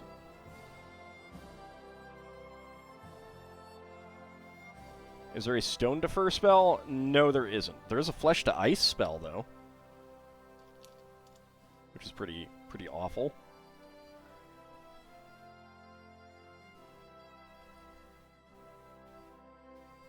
Alright, 1x2 bricks inward. Detect normal fire, range touch. Yep, there you go. Partial to Big B's rude gesture.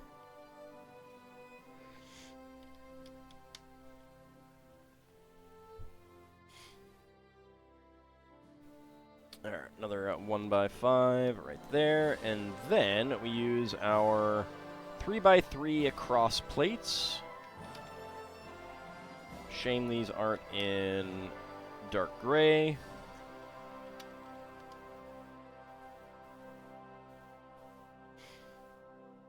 Then there's a,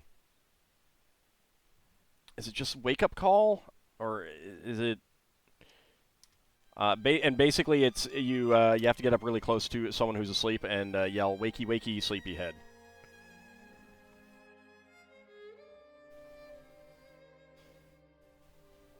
At least now you know it's normal and not magical.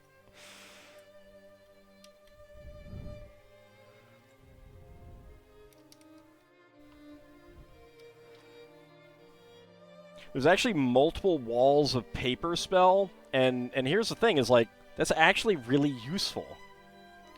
Do you want to know who Bigby is and why it's a disembodied hand? Bigby's just a spellcaster from Greyhawk who was responsible for a lot of spells, in particular ones that have a force hand nature.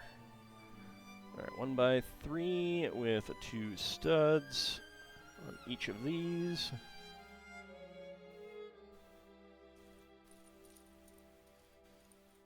One by 2s with 1 stud.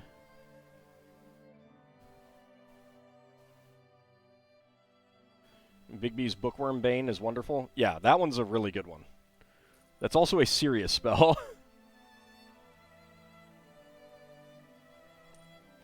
Alright, 2 more 1x3s on each of these.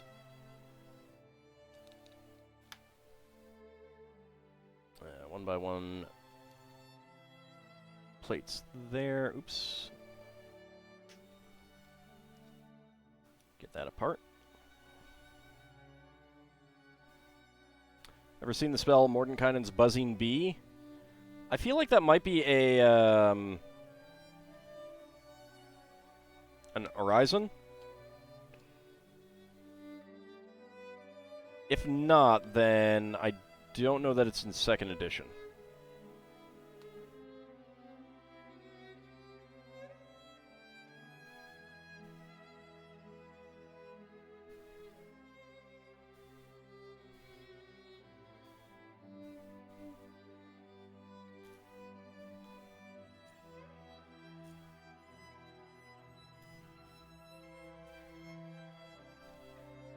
There we go.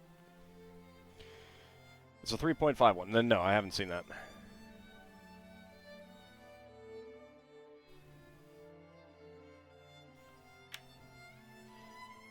Alright, and then we get the 1x1s with 2 bars on 3 sides here.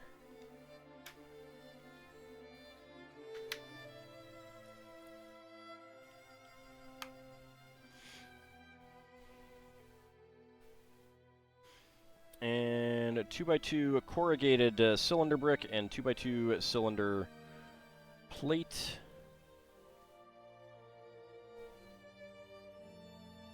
Gives the target a penalty on stealth and forces them to take concentration checks for various stuff due to the extremely loud force B.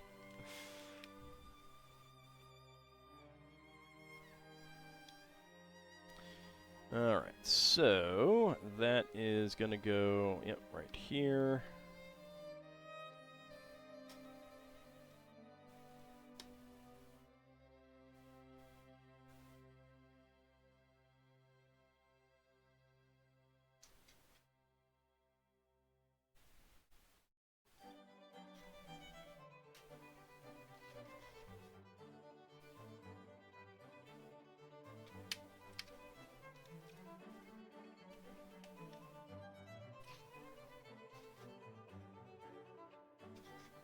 There we go. That's down. Alright, next up, 2 of these.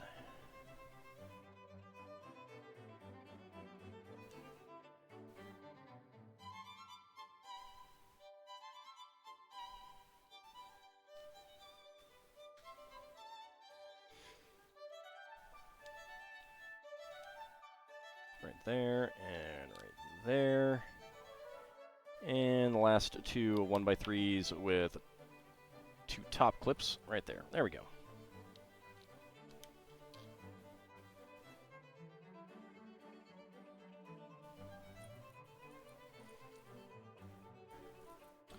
And where is the other one? There it is.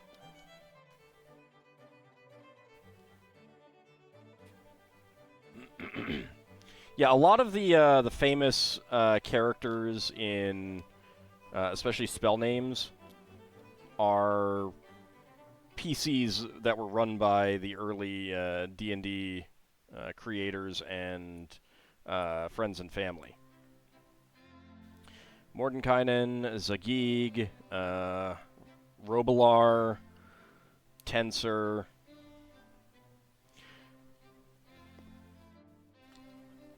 I think Brian Bloom is the one who came up with Melf, and he was known for making bad names. Melf was a male elf. That's why he's Melf.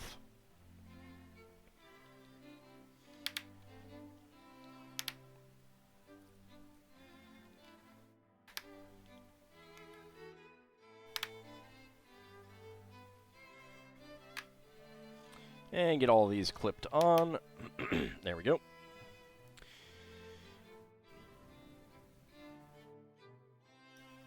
And then the cylinders on the corners. There we go.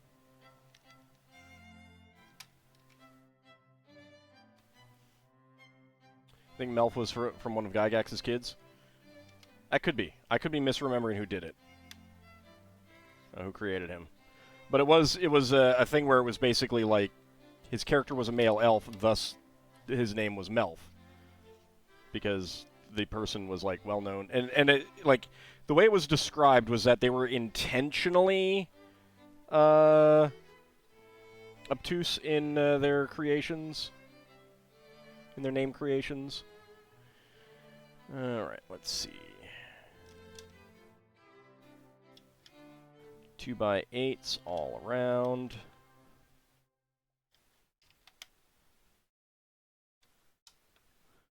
One by 8.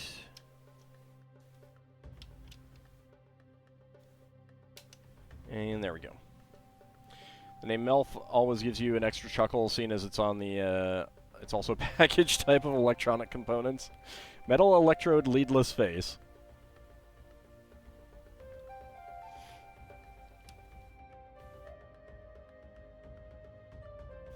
Alright, let's get 1x2 panels on all of the corners. Yeah, Gygax was married.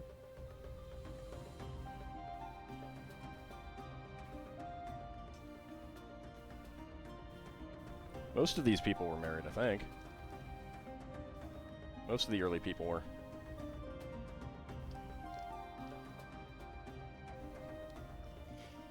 Alright, there we go. Extra pieces, a 1x1 plate in dark gray.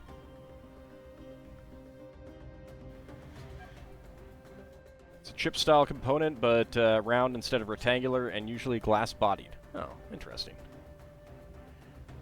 Alright, 56 and 57. Let's see. What are we likely to get? Let's go ahead and do 56 and 57. Name Melf was a result of Lucien Gygax not coming up with a name for his character, only having put on his sheet M-Elf, male elf.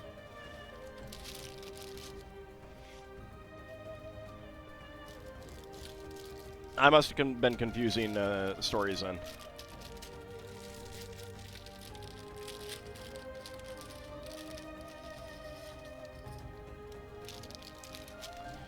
Alright, there we go. And this will be the last stuff we do for the night.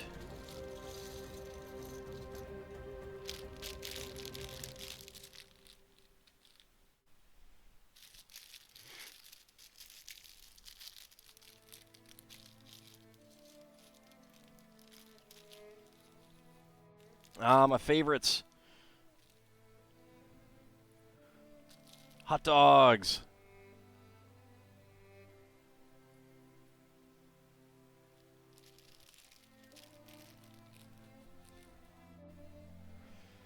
In first edition AD&D, they had level titles. The player of Rary stopped at level 4 with the title of medium.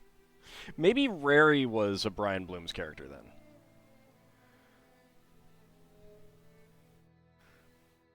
Found out where somebody had archived the survey TSR put out for what people wanted in 2E? Oh, I'd be curious about that. Any interesting nuggets of information there?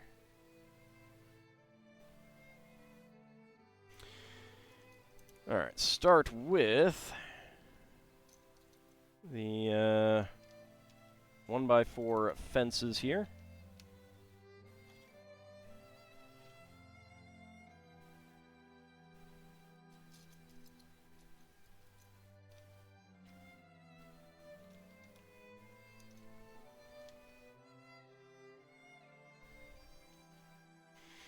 You have to find it again?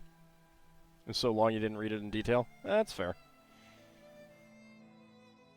Okay, and the 2x2 angled corner bricks on each corner.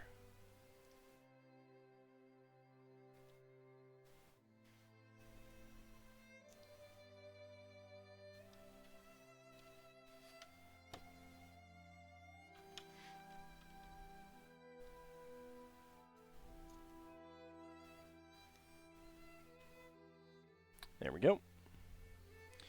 And then the 1x2x2 fences.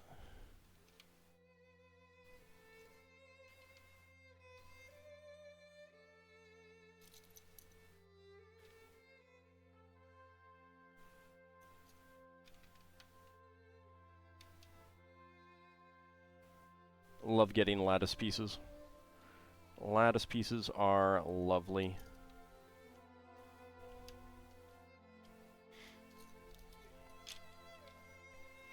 There we go.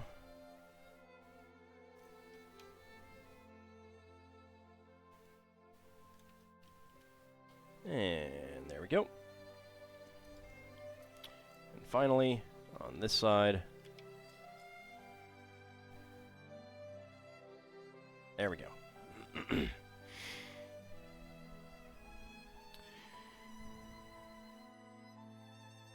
Alright, well, we get a lot of shorty bricks. They're 1x1x2 plates. Putting them together with 3 does equal 2 bricks in height.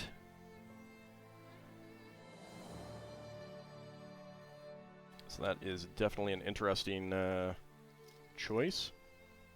It makes sense considering how many that they have, but so I'm okay with that.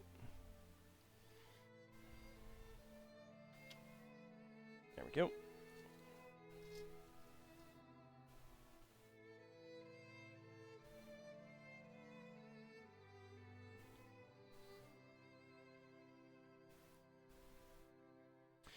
I do know of someone who has said he was in the playtest for 3E, and basically they disregarded all of the, in his words, they disregarded all of the feedback they sent because it was all like, make this stuff more like 2E, and the response was, we're already going this other way.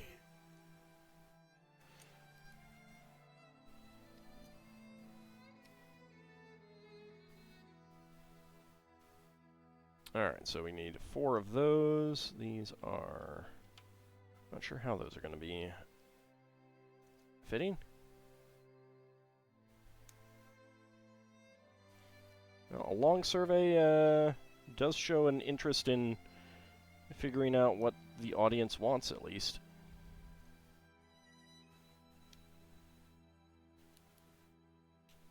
There we go. That is 2...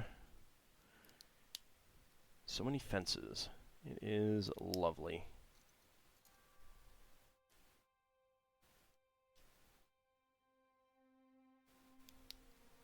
Because the fun thing about these fences is that with the lattice part, you can actually put them lattice down.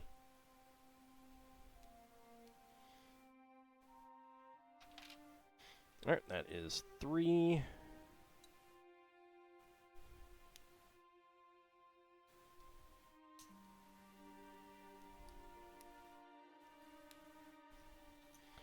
And this will be the 4th.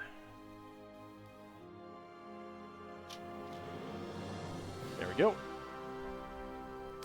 The iron structure by itself weighs 8,047 tons, 7,300 metric tons. With elevators, shops, restaurants, etc., the total weight becomes 11,133 tons, 10,100 metric tons. That is quite heavy. That said, I think that's probably the weights of some of the larger Gundam ships and stuff like that. There we go. Alright, next up, oh boy. Plate and then a shorty block, and I gotta do 20 of these.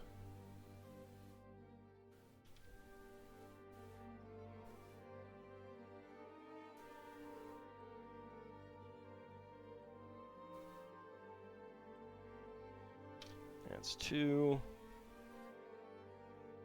The Yamato is like 70,000 tons. Well, there you go. 3.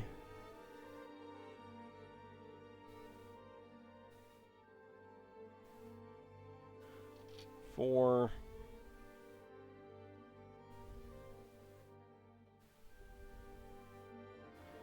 That's 5.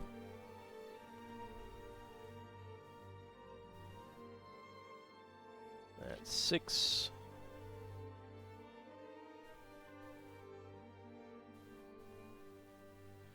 That is 7. Was a questionnaire in Dragon 125? Oh, then I've probably read it before. 3, 4, 5, 6, 7, 8.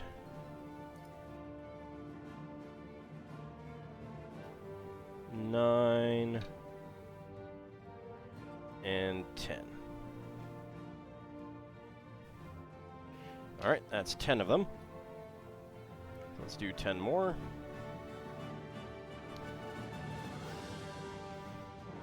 That's 1.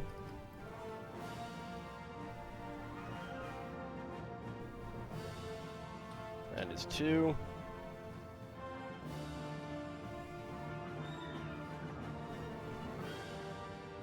Three.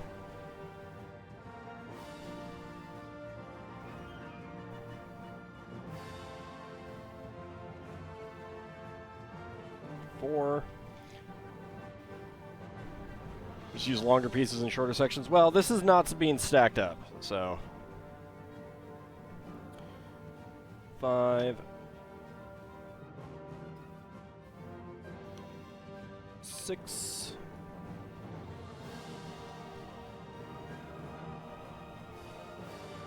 7.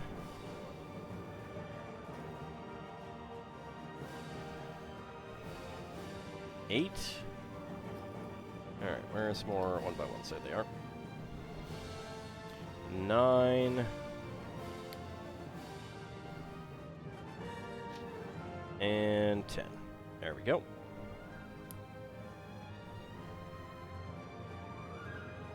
Okay, so we got all 20 of those.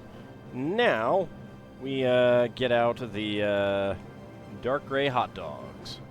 20 of them, and they fit right inside there.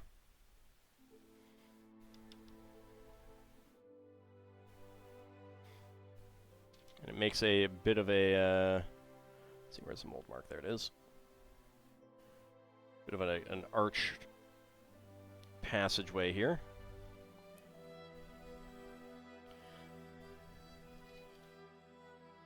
There's the mold mark. There it is.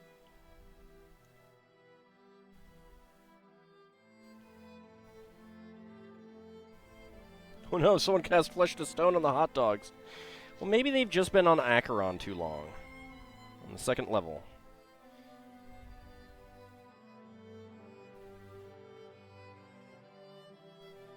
I was looking at, and I think I kind of mentioned this during the FF3 stream, because we encountered an Acheron enemy. I was reading some stuff about Acheron, and I noticed that the certain descriptive elements were lifted straight from the Manual of the Planes, word for word, which makes sense. if nothing is changing.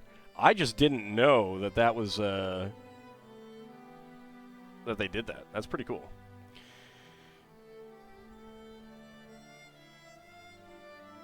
Alright, let's see. There we go. But yeah, so there's the second level of Acheron has just like tons of magical and technological devices that just kind of appear and then petrify, turn to stone, no matter what they were. They really came up with some really interesting things for the cosmology of D&D.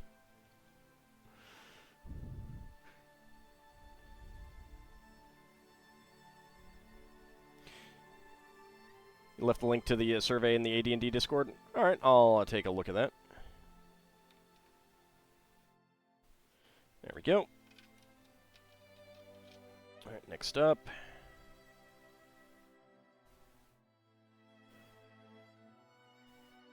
All of the hot dogs.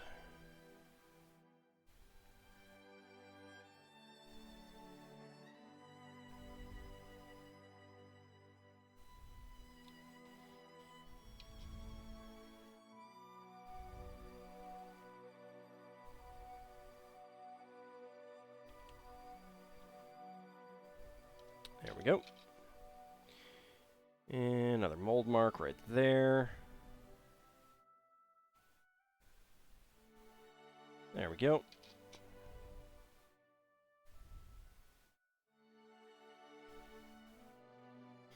Yeah, I need to figure out where to place a deity, and I was thinking Acheron, so that's why I was looking at it. The French and their love of hot dogs. Oh yeah.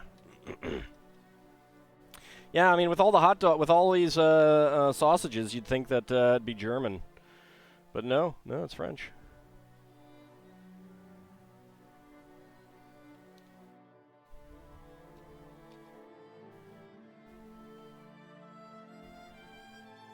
I could have quite a display with them. I could have like one sand green, one mixed in, and have people go like, "Oh, it's off." Now you want a brat with mustard? You're welcome. I'm glad that I could provide you with such such longings and desires. It's my goal in life. It's never off with sand green.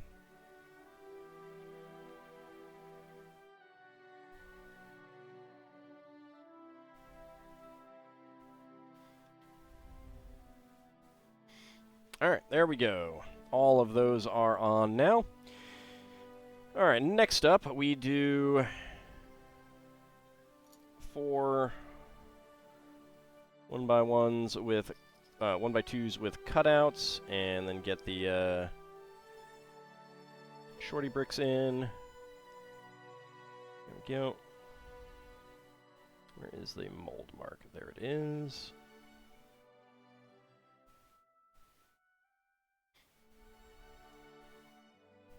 Those might be off. But you just said they're never off with sand green. Were you lying? Were you lying, Mad Martin? You were lying, weren't you, Mad Martin? It's terrible. How could you lie to us like that?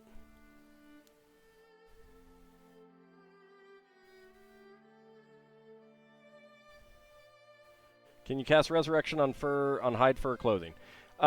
Technically, that's not covered. But the Sage, in Sage Advice, recommends no, that they have been too highly modified to count as a part of the animal anymore. Same thing with food. At least cooked food. Okay, and double stack of 4x4 plates with cutouts, and this is going to be a pain in the butt to get split apart. Alright, 1x2s with top clips. 1x2 in between. 1x2 with top clips. And there we go. And then we get some tiles on there. It's what you do, you're toxic. Still waiting for a good opportunity to use a few of the spells from the Complete Druids. Ooh. Yeah, one of the downsides of Spelljammer is that Nature Priests can be a little bit at a disadvantage.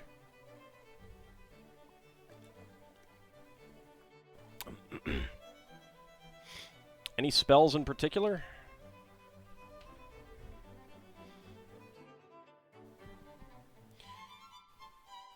Alright, 1x5 with rounded ends and a bar, and I'm making 4 of these, okay. Detect animal attacker is one of them.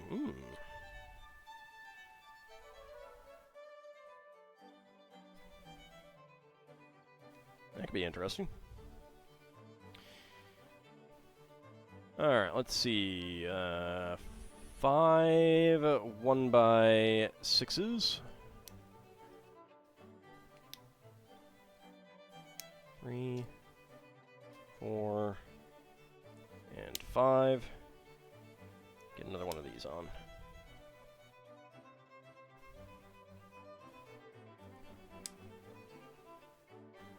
Not entirely savvy with 2E. Can Nature Priests use metal armor? No. Druids, specifically. Cannot. Some other types of Nature Priests might be able to, but not Druids.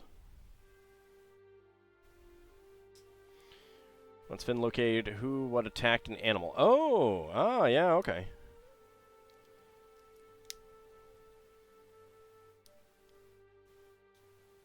I was thinking of it as like a kind of a detect invisibility type thing, but no, that's pretty interesting.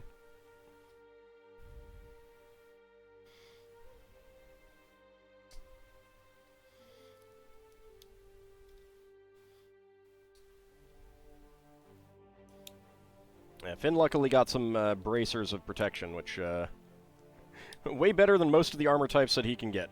Anyway.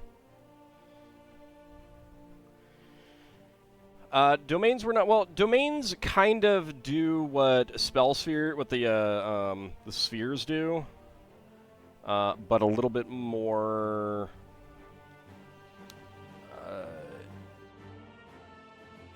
granulated and stuff like that. So in 2E, any given priest has access to a set of spheres, major or minor. If they have minor access, they get up to level 3, and if they have major access, they have access to all levels.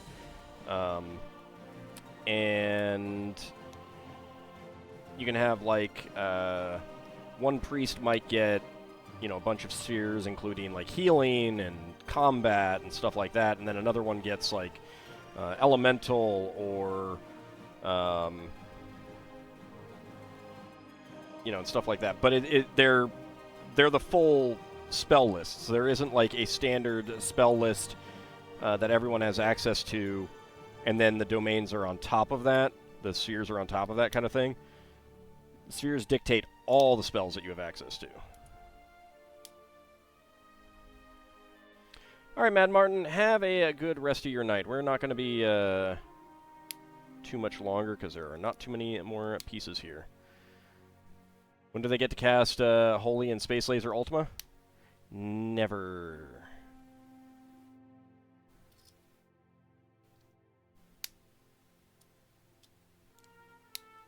I mean, a priest that has access to combat gets access to Flame Strike. That's always fun. Having access to the Time Sphere is one of the more interesting ones. Yeah. Yeah, the spheres in the Tome of Magic are very much... Let's see, 1x4 is on the bottom. Like, there's some really interesting stuff in there. A lot of it tends to be very situational, but if you're in that situation, super useful. And then there's a spell that Laftel always wants, Solipsism. I love Solipsism. Alright, so that is going to be there. And let's see.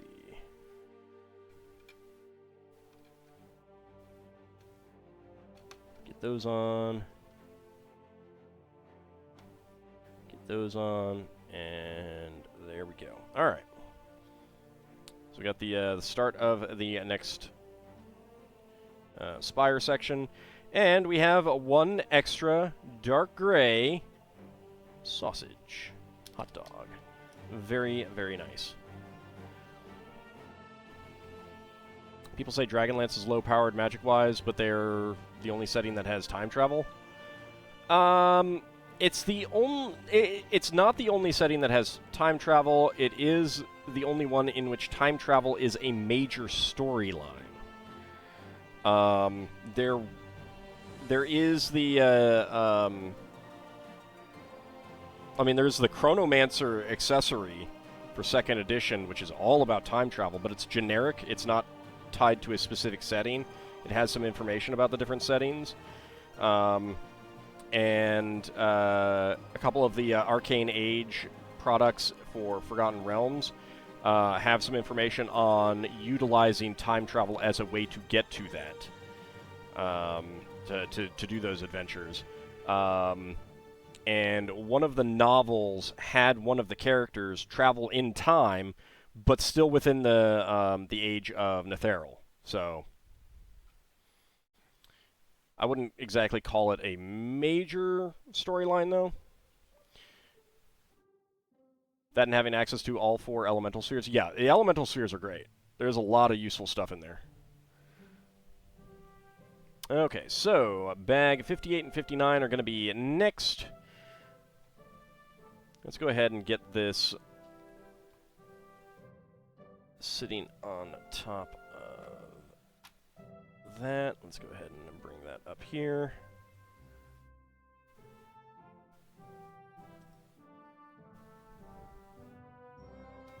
There we go. So that is pretty cool. That looks really great. I really like the way that looks with the these kind of inverted arches here. All of the lattice. That's very, very cool. There's that there. And it's going to go even higher. There's a lot more height left to this. You want to find the Arcane Age stuff, especially on Netheril? Yeah, there's some interesting stuff. There is some stuff that's, like, a bit contradictory. It went in some directions different than, I think, Ed Greenwood would have. But there's still a lot of really interesting stuff there. They should be available on DriveThruRPG. I'm not sure. I don't know if those have been scanned, but they should be. Most stuff has been scanned at this point, I think. Those arches are called corbels. Okay. Well, would they be called corbels on the Eiffel Tower, though? Think I'll finish this before my birthday? Oh yeah, I think we've got 2, at most 3 more sessions to go. This is not going to be this is not going to be going through all of June, all of July, and into August. So, you know. But we are going to call this stream a session here. Like I said, I think we've got 2 sessions left, maybe 3, depending.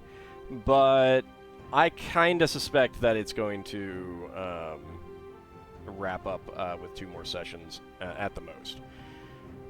Definition of a corbel is a projection jutting out from the wall to support a structure above it. Oh, okay, yeah, then that would be a corbel. All right.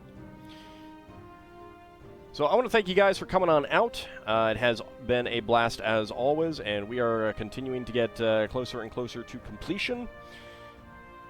So we will not be back tomorrow. There is no Spelljammer tomorrow. Multiple players were busy, so we will be back the week after. We will be back on Monday for more Breath of the Wild. We will be back on Wednesday for more retro gaming and Lego building in the evening, which I've got something fun planned for that. A fun set that I'm looking forward to building. And then next Friday, we will be back for more Final Fantasy III in the morning and more of the Eiffel Tower in the evening. Did I say Breath of the Wild? Sorry, I'm getting tired. Tears of the Kingdom, yes, thank you. Anyway, thank you all for coming on out, and I will see you guys next time.